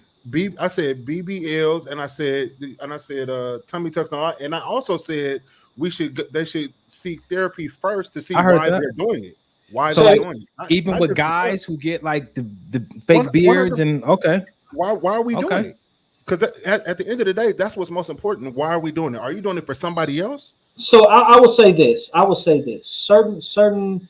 I wouldn't group everybody together and say they need therapy if they're doing certain things, right? Like say you know, the mommy makeovers, or say a tummy tuck, or say, you know what I'm saying, other things. Sometimes people can have a certain body and they're used to a certain body, and then they had children and certain things happen, you know what I'm saying? So and they probably worked their ass off to get back to where they were, you know what I'm saying, normally at. And it just wasn't, you know what I'm saying, getting there like that. Maybe it was a level of inflammation there that all the working out, they didn't know how to get rid of the inflammation, right? So maybe they tried every single thing that they can, eating right, dieting, you know what I'm saying, dieting right, working out, doing all those kind of things, and they just didn't know about a cleanse to get rid of the inflammation, right? So in that situation, they just said, okay, well, you know what, I'm going to get a tummy tuck. Or maybe that tummy tuck was a jump start to, you know what I'm saying, they were probably already working out, or maybe it was a jump start to start them to working out to maintain whatever it is. So I wouldn't necessarily say that everybody who gets surgery or something like that have some type of issues that they're trying to, you know what I'm saying, trying to mask themselves from. Yeah. So I wouldn't necessarily group everybody together like that. I'll say it like this though. We've talked multiple times on this show about, you know, doing whatever you want to do that works for you. And for there to be any kind of mandate, like it needs to be therapy first, that I feel like that is highly unnecessary from my own personal experience. Because if we don't want nobody policing when we need therapy because of the choices we want to make in our life, then we should kind of be cautious about when we say that other people need to do therapy for it. Because if they're doing it because they want to win somebody's attention, that is their business. If they doing it because they don't like what they see in the mirror, they look too much like their father, that is their business. And I say that because some women look a lot like their father, and it's disturbing. You know, if they want to make themselves a little bit more feminine, then that is their business. What is therapy having to have? Why does therapy all of a sudden make it not their business? When I go to therapy, it's still my business. Nobody knows about it but me and my therapist. So how is it all of a sudden not their business anymore? No, I said it's not our business what they choose, why they're choosing to do what they do. Right. Why do they need therapy? I'm saying it. Well. I initially said it because I said we need to make sure that we're getting there for the right reasons. Why? Because then you have all of these people who are fake individuals. You know what I mean? But if we take an honest moment and think about all the things that we personally do for the wrong reasons, do we need therapy? Like, yes, I do. So that's what we're saying. 100%. You just need therapy in general, because I'm doing a lot of things for the wrong reason. Listen, I think everybody needs therapy. I think we all need therapy. You know what? Now, see, I'm a fight you on that one. I'm gonna fight you because just like we said before, bro, this is an experiment. This whole life thing is an experiment. You know what I'm saying? And you know, I don't think it's right to just say because someone have an issue about something, or because someone's dealing with things the best way that they know how, that they automatically need therapy. Like everything is not, you know, oh, well, you're going through this, you have issues, you still dealing with, you know what I'm saying, stuff from your childhood, this and that, you automatically need therapy. Or, you know, you know, sometimes you can express things to people. And it's not that you're still living in that same light. It's just, you're just expressing it. Like for me, for example, I'll use myself. Like I'll talk about my upbringing, right, in my childhood, and you know what I'm saying, things that I've been through. If I talk about that, it's just simply me expressing it to give you an insight of my life. I'm not telling you I'm stuck. I'm not telling you I need help. I'm not telling you, hey, I need this fixed, because no, I'm just giving you a little bit of insight on my life. Let me add something right there, Dub, because I've been in environments where you've done that, and people have said to me like, yo, your brother definitely needs to talk to somebody. And I think that oftentimes we suggest therapy has many faces, everyone needs something to talk. I think that we suggest therapy for people when they're not the way we want them to be. And I'll tell you this, anybody who said I need to talk to somebody, go suck somebody's wrinkly, salty nutsack. So you know, I'm serious. You know what I'm saying? Like for people to just say, oh, you know, he needs to talk. No, it's not, because if I'm going to be comfortable at that particular point and just allow someone to hear my story, doesn't mean something is wrong with me. Agreed. Doesn't mean that I need help. Doesn't mean that I need to go talk to somebody. I'm simply just allowing somebody to get insight on who I am. Because if I never express that, right? If I never express that, would you still say the same thing? No, I'm just telling you where I'm at in my life. You know what I'm saying? Could be the sum of everything that I've been through. But just because I express the sum of things that I've been through, don't mean that I need help. Don't mean that I need help or that I'm stuck somewhere. I think that when we talked about, go ahead, Mike. Sorry. No, you got it. I think we talked about before I shared my definition of red flag. And I said a red flag doesn't mean there's something wrong with a person. A red flag is your psychological allergy to their behavior. Mm-hmm. Listen to that.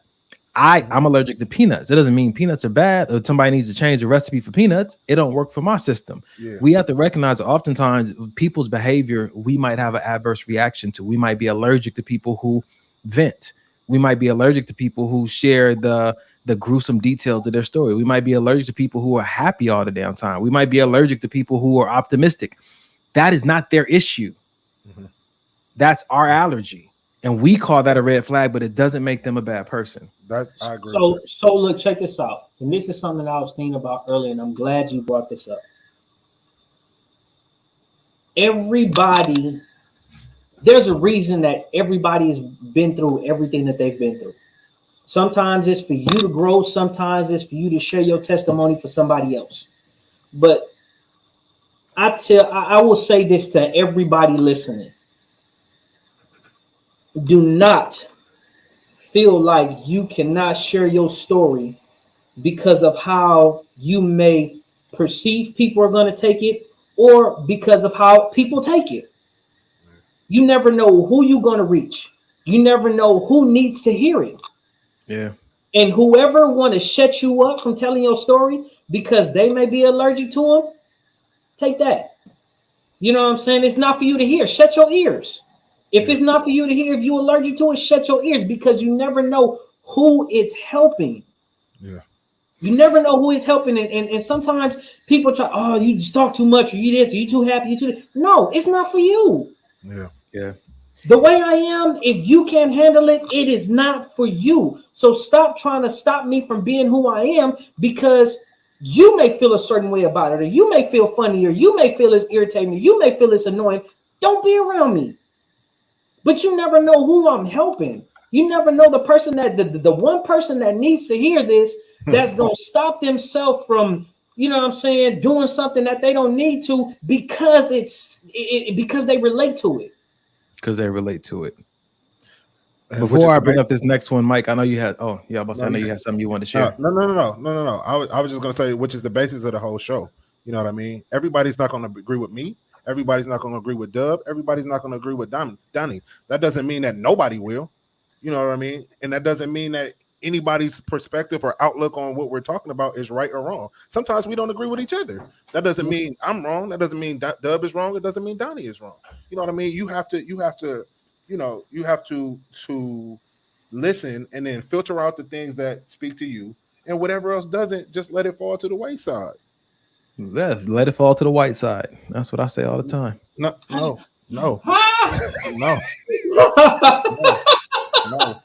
I say that every day. So I thought this was going to be a funny one because I didn't know you guys really believed in the pretty girl syndrome. I believe in it. I make fun of my friends who have it. I think it's hilarious. I don't really have an issue with it. I support it. I think just do whatever you're gonna do because I feel like everybody needs to travel their journey. Some people just, you know, yes, you missed that. I put that up already. Yeah, she's supporting his syndrome. 100%. 100%. Look at he put up that. Wow. At least why you gonna show the lightest side of your fist? At least turn that sucker around and give us. Oh, they're the same color, huh? Wow. Wow. This is right here. The disrespect. You, hey, why don't you come to my martial arts class again so I can I told Mike, I was actually thinking about, and I didn't want to share it with you until I was serious because I know you'd be like, man, whatever. I was like, what am I gonna do on Friday? I think, what if I like took 2 Fridays out of the month to just go train with my brother, just me and him? I've been considering that, but until I was serious, I wasn't gonna bring it up to you because it's been something that's been on my mind. So anyway, you were out the house when this nigga kicked me in my side, and I couldn't damn near walk for 2 days. That's the trying. And you were there when you were on your back, looking up when you didn't even know you fell. These are the things that you want to go. I've got kicked, right? Yeah, it's fun, bro. It's actually. It didn't look fun when your legs were up in the air. Sorry. Huh? Listen, Prince said, I don't care. Listen, so I thought that this was going to be funny. And so I put up the definition for those who are still wondering. Pretty girl syndrome, when an attractive female thinks she is far more beautiful than all other women around her. Because of this, she thinks she deserves to be treated superiorly and makes demands on those around her. Her attitude is very centered on herself, but she suffers from very low self-esteem. In actuality, women suffering from pretty girl syndrome are often treated badly by the men they care about the most. Now, this came from Urban Dictionary, so I don't know how much weight you want to give it, but I thought this would just be an interesting conversation because someone said on the other side of the pretty girl syndrome is the playboy syndrome. And at some point, you know, we can have that discussion, but I digress.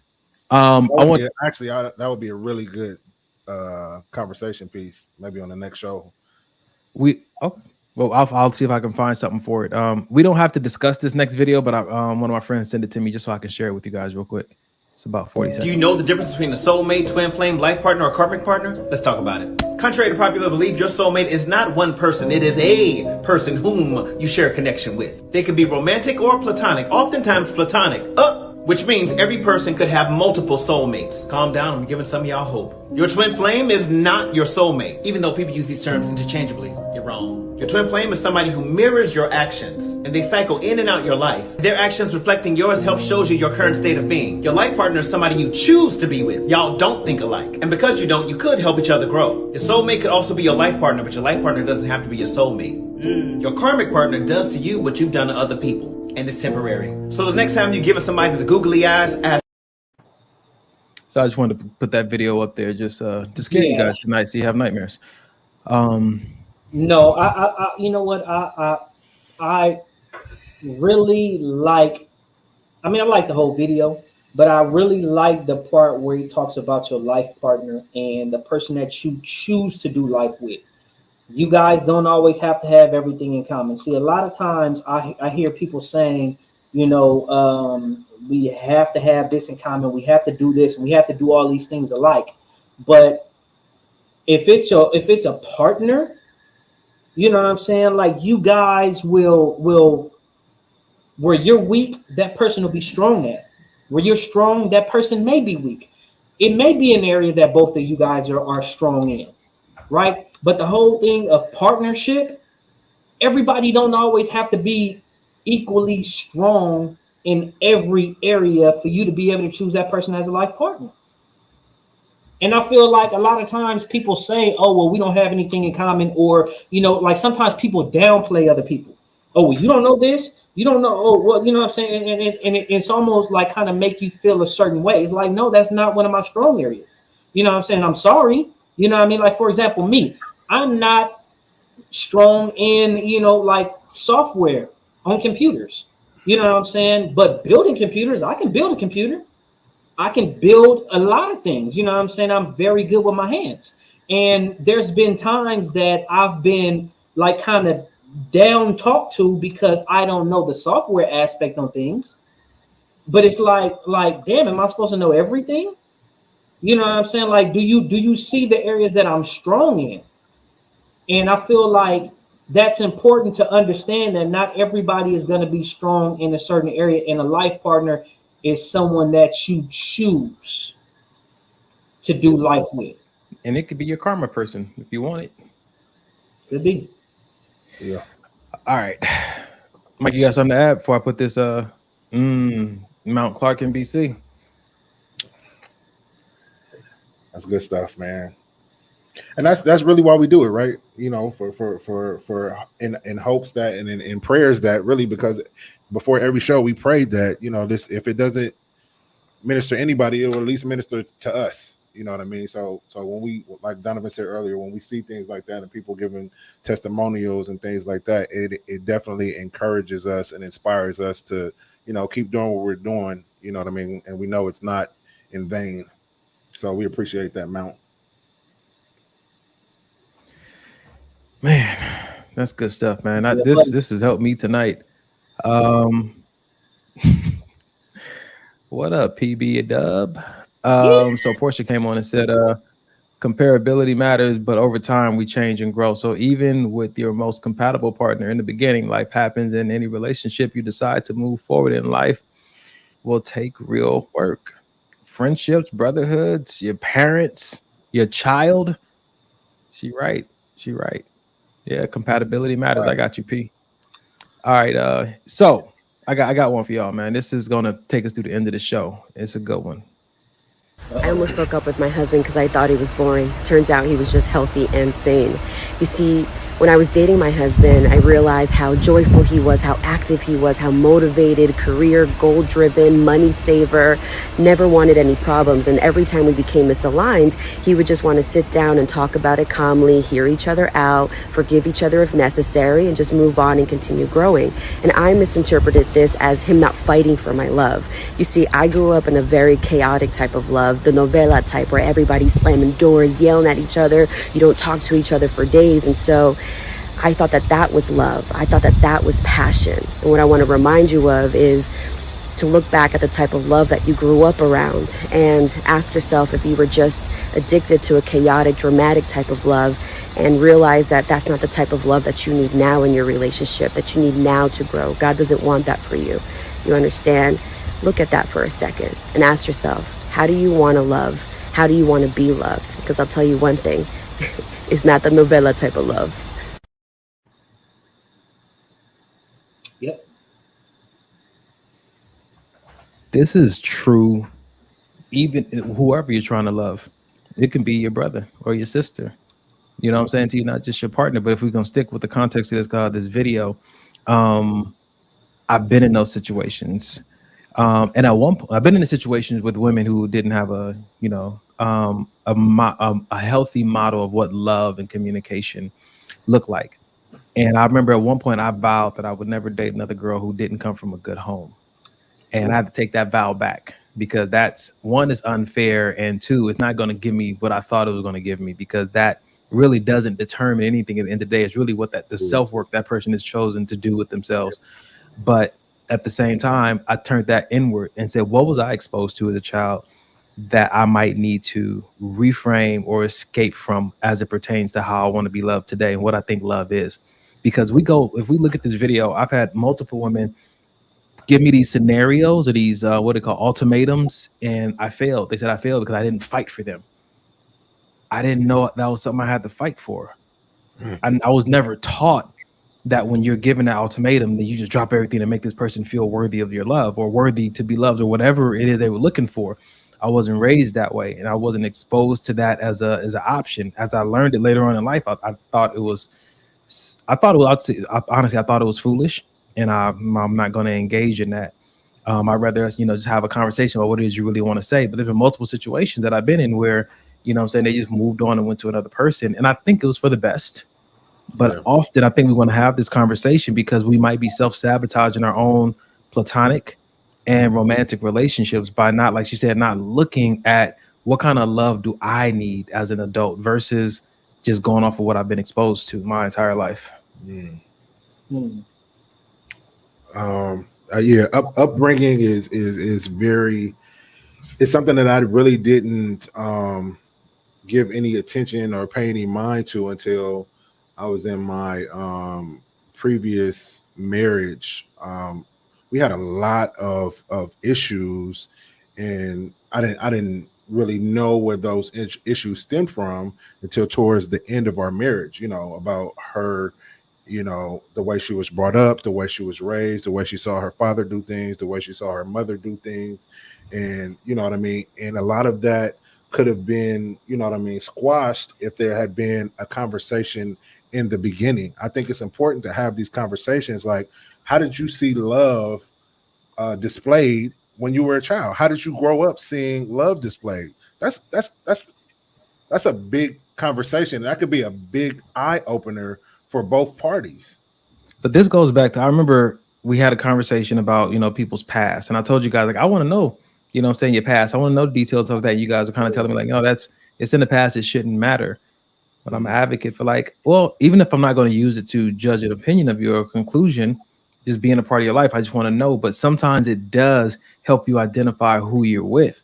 And so if somebody doesn't want to share their past, that's on them. But I think we should, if you feel like you want to ask and know, then you should definitely feel like you have the right to ask.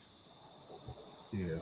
And especially if you guys are at a point to where, okay, I'm thinking about maybe doing life with you. I think to me, I would have to know, for me personally. If I'm saying, okay, you're somebody that I want to do the rest of my life with, I have to know. I get, okay, maybe in this dating phase, you didn't want to divulge that. You felt there was a vulnerable space, but now we're talking about building a home, building a family, having children, getting married, all these other things. That's something that I gotta know. And not to be nosy, not to judge you, not to, to make you feel bad, but it helps me when we're in a heated argue or a heated conversation and you flip out or you shut down. Okay, I remember she told me that's how her mom used to react. So now I can kind of that's helpful way in that conversation that won't be harmful to the conversation. Now think about that. It's helpful if you don't get that information just to turn around and use it against them, manipulate them with it. Yes. But again, like this goes back to something Carrie used to say, trust your choice. If you're going to choose to do life with somebody and not expose or open yourself up to them because you don't trust what they're going to do with the information, do you really trust your choice? Yeah. You know what I'm saying to you? And I think about like even situations that I've been in with young women, and I'm going to learn to keep names out of this and too many details unless I ask the person. But I'm thinking about just certain situations I've been in and how when they were honest with me about their upbringing, it helped me in the moment not to take it personal. Yes. The person loving you toxically, consistently, can make you question your own identity. It can have you starting to rethink who you are and what you're doing. And like me and Dub, you say all the time, I can't win for losing. You know what I'm saying? When I'm a dirtbag or when I'm a gentleman, I get treated the same way. But that's because we are involved in these toxic loving situations to where we didn't see our gentlemanhood being acknowledged or appreciated by somebody who was never taught to appreciate or acknowledge it. And we turned it around on us and made it like we had an issue when really we didn't. But knowing that that person was like I told in that video, you never been exposed to a real love, a real marriage. This goes back to what we talked about at the beginning of the podcast. Like expose yourself to couples who communicate well. You know, don't let it just be a theory in your mind. Get around them and see how they do it and get exposed to it, because a lot of times people don't have certain things in their relationships or marriages because they've never seen it. So they don't have anything to even base a belief on. You know what's wild about that? Growing up as a child, I never saw my mom and dad argue, not ever. And then when I got older, they got a divorce. It didn't take me till years later after that to realize. So the reason they weren't arguing is because they weren't communicating at all. Yeah. Right. And that ended up in my eyes being one of the downfalls of the relationship. So it's just it almost makes you go, when you see things as a child, opposed to when you become an adult and realize, oh man, that relationship really wasn't what I thought it was in the moment. You know what I mean? One of my friends just texted me. She said, we have to make sure we're prepared to be supportive and open if you're going to ask the questions that open floodgates. Yeah. And I challenged that by saying back to her, how do we know if we're prepared until it happens? I wouldn't be asking if I knew. And once I find out, we say this on the show oftentimes, like you might find out that's above me. It's above my pay grade. It might be above my willingness, or it might be above my ability. You know what I'm saying? Just because somebody wants to love you through your trauma doesn't mean they're equipped to. They can call the number that we leave at the end of every episode, you know what I'm saying? And get, the girl that I'm with was raped as a child, and I love her and I want to be with her. You know, what are some things that may trigger someone like that? Because she shares something with me, but it's okay to get an idea from a professional of how you can approach it. And then you can have a different kind of discussion with your partner about, do these kind of tactics work with you? Do these kind of approaches work with you? But you have to be like willing to want that person, because everybody's going to have something you're going to have to like accommodate. But you got to be willing to want that person, because you're not going to be willing to do that for just anybody. And some stuff, Donnie, is above our comprehension. I've been in situations where I don't even understand how you even think like that. Like, I don't get it. I don't get why you would react that way. I don't get why you would do that. And that's legit. But like you said, you have to be willing to sometimes meet people where they're at, or at least try to understand where they're coming from. But you can't do any of that with no communication. So, or like, even if you communicate, you might have to reassign yourself. Like if you love that person, you might want to say, you know what? I don't think that I'm the person for this. And be honest, because the last thing you want is to sign up for something that you're not equipped for or not even willing to do, only to break their heart later. Just be honest. Say, I want to be better at this. Can you coach me? Can you teach me? Or just like, you know what, man, I was talking to my mom about this. I was like, I've counseled people, you know what I'm saying, at the suicide prevention group, and I coach people, and I hear people struggles often. I'm not looking to have that consistently in my relationship. And I'm not saying that to be a judge on anybody, but everybody's going to have something they're going to go through. I want to go through stuff with my partner, but I know the kind of person that I need and I would like to have. Let me say it that way. I know the kind of person I would like to have, because I know what I'm exposed to in my professional life. And to get in that same space in my relationship, I don't have the capacity for it. So I will say this. This whole time that you guys have been talking about this, I've been quiet because something has just been on my mind. Something's been on my heart. And this is not, you know what I'm saying, because everybody is, looking online and stuff like that. This is just something that came to me, and I want to say it, and I want to, express. Donnie, I want to apologize to you.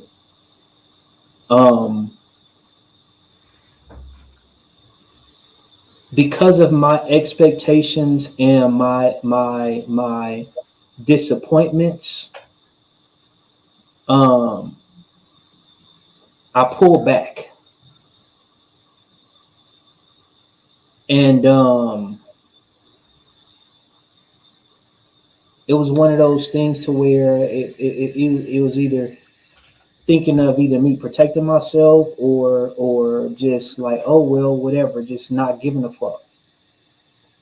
and I pulled back. And more recently, you know what I mean, I've been trying to put more effort because I've had conversations with myself. I've had time to reflect on things. I've had time to, you know, look at things in its entirety. And so I have been trying. You know, I have been trying to be more intentional. I have been trying to regain what was there.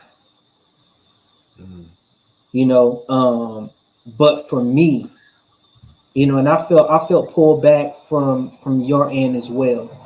You know what I mean? But for me, I want to apologize because of my thoughts and because of my expectations or because of my disappointments. You know what I'm saying?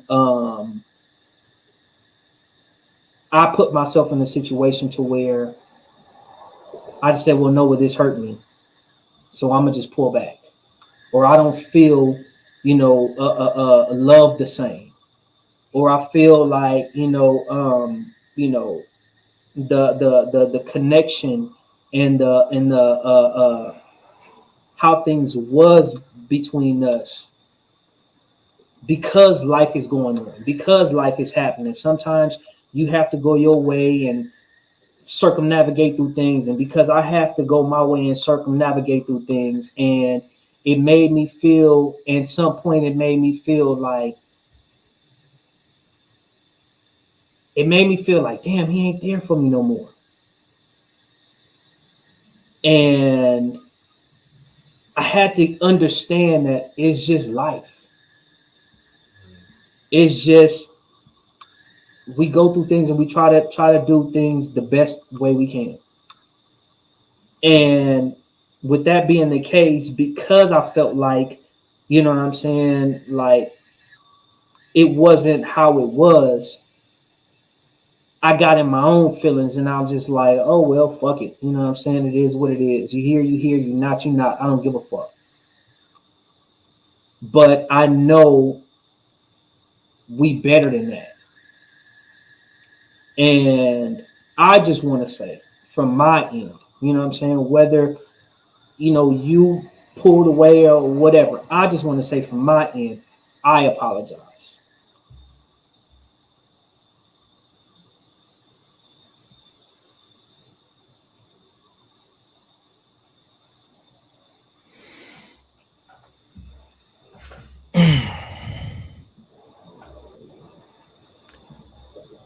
Apology not accepted.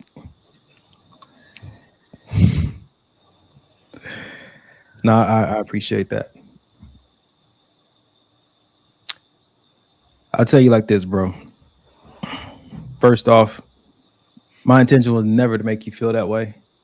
You told me years ago that Starbucks to never let you go. I don't have a blood brother.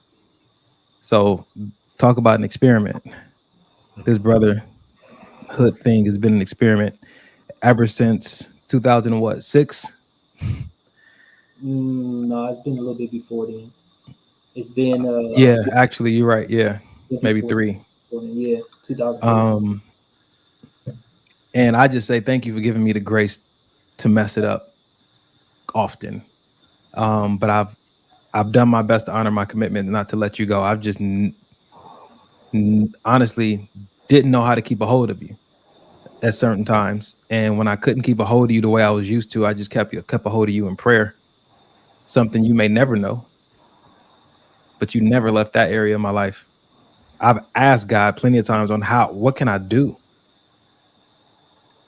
You know, so much that I can go into detail about, but I want to apologize to you too, because I never meant for you to feel that way. But I want you to also know that I've never reneged on my commitment to never let you go. In any conversation I've had with anybody, it's never been fuck that nigga. It's never been I don't care. It's never been I wouldn't give my all for that nigga. Hey, maybe I ain't been able to reach you, but I would never lift my hand off of that commitment. It's almost like I put my hand on the Bible and the other hand on my heart, and it's gonna remain that way. So I love you, bro. Love you too, bro. That's good, man. Ladies and gentlemen, we have come to that time, and I'm glad that the audience kind of got a behind the scenes peek at that, because you know what I mean. Sometimes we do the show, and people may think that our ducks are in the row, or that even our relationships with each other are in the row. But you know what I mean. Everybody, we all have work. You know what I mean, that needs to be done. Nobody is perfect. Nobody is trying to, portray any type of perfection. All we like to do here at the show is be as vulnerable as we can, and you know what I mean. Show you guys the things that have worked, and maybe some things that haven't, and hopes that maybe this will help. So, with that being said, I think that this is a good moment to put up the number. You know what I mean? Because what I mean, healing is important. Healing from past trauma. We've talked about traumas on the show. We just saw the healing take place with Dub and Donnie. And I think that sometimes we internalize a lot instead of what I mean, vocalizing and communicating the things that we need. Donnie, you want to take it? I mean, you already on a roll, bro. Just put the number up. So, Keep going. All right. So, after the end of every show, we like to put up the number here. It's a 24-hour mental health hotline, 800-854-7771. It's available at all times. Again, it's 24 hours. And it's not just, I feel like I'm crazy, so let me call somebody, or I'm suicidal, so let me call a number. It is for that as well. But I mean, if you just need somebody to talk to, if you need to just tell somebody, you know what, I got a homeboy or homegirl that I haven't spoken to, and I'm feeling like, you know what I mean, they don't love me no more, or whatever the case may be, this is a number that you can call. You know what I mean? We always like to encourage positive mental health, no matter if it's therapy, if it's going to the gym, if it's talking to your homeboy or homegirl, whatever the case may be. You know what I mean? We all should have someone that we can vocalize and be able to talk to and be able to be heard. Sometimes it's not about just being able to say the words, but really knowing that the other person on the end of that conversation is really listening and taking into consideration the feeling and the hurt sometimes and the pain behind the words that I'm telling you. And this is definitely a number that you can call and you can receive that type of help. You call the number and tell him my brother doesn't think I love him. What can I do about that? I'm gonna come over and make this nigga a sandwich. Wow. It's gonna solve everything. Wow. Man. Or either that or find him a wife. There's two things that my brother knows I love him. Get him a sandwich or find him a wife. Outside of that, I got a long road ahead of me. Find him a wife that can make him a sandwich. You kill two birds with one stone. You think I ain't been trying? You think I ain't been trying? Is that what you gonna look at me and make that face, brother? I've been on this quest for a long time. Me and him talk about finding us two nurses, and I ain't gonna tell all our information, but hell, at some point, we gotta. I don't want to make this sound the wrong way, but it's not be each other's punching bags, because that's not what I'm trying to say. But it's a little something different than a sounding board. It's like when you got a close bond with a brother where y'all can kind of like dump those emotions and those feelings and even do some projecting. You know what I'm saying? I remember. Go ahead. What you say? No, I was just gonna say it's the guy that holds the heavy bag for you. You can hit that thing as hard as you can. There we go. You can. He can feel it. He can jerk back, but he's still gonna be there to hold it for you. Yeah, and sometimes he missed the bag. Yeah. And you got to know that it ain't personal. That's it. Even if he cuss you out and aim at you. Sometimes, like I had to do that with another friend of mine. She was going through a moment and with somebody else, and I was trying to talk to her, and I was like, "Let it out," and she just started wailing on me, just punches, bow, bow, bow, bow, bow, bow, and crying. And unfortunately, I could take it. And at the end, she hugged, and we cried together and talked it out. And it wasn't even about me, but hopefully more metaphorically than physically, you find yourself in those situations. But sometimes, man, that's kind of just what it is, man. So man, I love you, bro. Somebody texted me and said light-skinned people are the hardest to love, but I don't believe it. Oh no. Glad I'm chocolate. Yeah, man. This was a good show, fellas. This is good. Anybody, y'all got anything I want to add? Good. Man, this was good. You know what? Before we get out of here, man, love you, bro.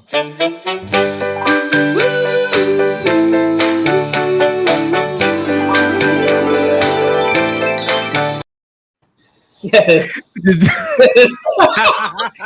Every time. Never fails, man. Never fails. Yes. All right, man. I'll pray us out of here tonight, man. All right. Father God, we thank you so much for the opportunity to be heard tonight, to be seen tonight, Father God. That's what it is when we're vulnerable and transparent. You just put us in front of the right people who, in those moments, who will see us and hear us and love on us, Father God. We thank you that you've orchestrated the right people to be in our lives and that you've given us the capacity to recognize them and give them access. This show is powerful, God. We know that you gave it to Brother Kerry for a reason, and him and Mike grew it into something great. And then they invited me and Earl on here, Father God. So help us continue to steward this, like what Mike says, with a commitment to the commitment. We thank you for every person that shows up consistently, and even the new people that they heard what they needed to hear, Father God, and that the enemy would not rob them of that seed of wisdom that was planted in their mind, whether they're in a domestic violence situation or a toxic situation, or a situation needs to be restored with love and grace. Father God, we pray, Lord, that we thank you, actually, that something was said tonight that was helpful. And as they take it and walk with it, they'll see the fruit of it. Man, just continue to bless our households, strengthen the angels assigned to our care. Help these moments continue to happen as consistently as possible. Rebuke the enemy in Jesus' name. Just expose the lies of the enemy that continue to tell us, that try to make distance, cause distance between us and those you called us to love. We thank you, Father God, that we will recognize the real enemy in every situation, and that we will bind closely to you so we can bind closely to those people that are a part of this season of our life. Father God, help us to not fall in love with this possession idea, but help us to move fluidly through life, embracing what you have for us right now, in every moment, and being willing to exchange it as you say so and as you see fit. Man, we just thank you for this night, that we rest tonight's 6 to 8 hours of sleep. I pray, Lord, we spend it with you, that we get a divine renewing and refreshing. Give us clarity of our vision. Help us overcome addictions that are no good for us. Show us a strategy to breaking free from relationships that don't serve your greatest purpose, Father God. And we just thank you for this. I thank you and specifically for this brotherhood and this circle that I have with Mike, Carrie, Earl, and Pookie, where restoration needs to happen. Father God, we're praying for divine intervention, where communication needs to be heightened. Father God, we just thank you that you are already going to provide the opportunities, and that we just have the courage in a moment and not believe the old lies, and continue to give it another shot until you say something different. We thank you, Father God, that you've taught us that just because things don't go right doesn't mean there has to be a villain. Sometimes life happens and things just change. Help us continue to walk in grace and continue to preserve the love and just the patience. As we, people out here looking for relationships, this is a podcast about relationships. Help us not to be hasty in our choosing. Help us to not be in denial or delusion about things. Give us true clarity and help us be willing to take our time and be patient and to be still and not to worry about how old we are, what our financial situation may be like. I pray, Lord, when opportunity shows up, that we go courageously. Your word said this time and chance happens to everybody. So when our time and our chance shows up, I pray, Lord, that in those moments, we are fully equipped with courage to just go for it, without the fear. So thank you, God, for this night and for what has happened. And that's all I got. In Jesus' name, I put my faith on this. I believe it's already done. Amen. Amen. Amen. Amen. Amen. All right, fellas. Well, ladies and gentlemen, until next week, invite somebody out, put this on replay, share your favorite moments in the comments. We love you. 2 Chainz.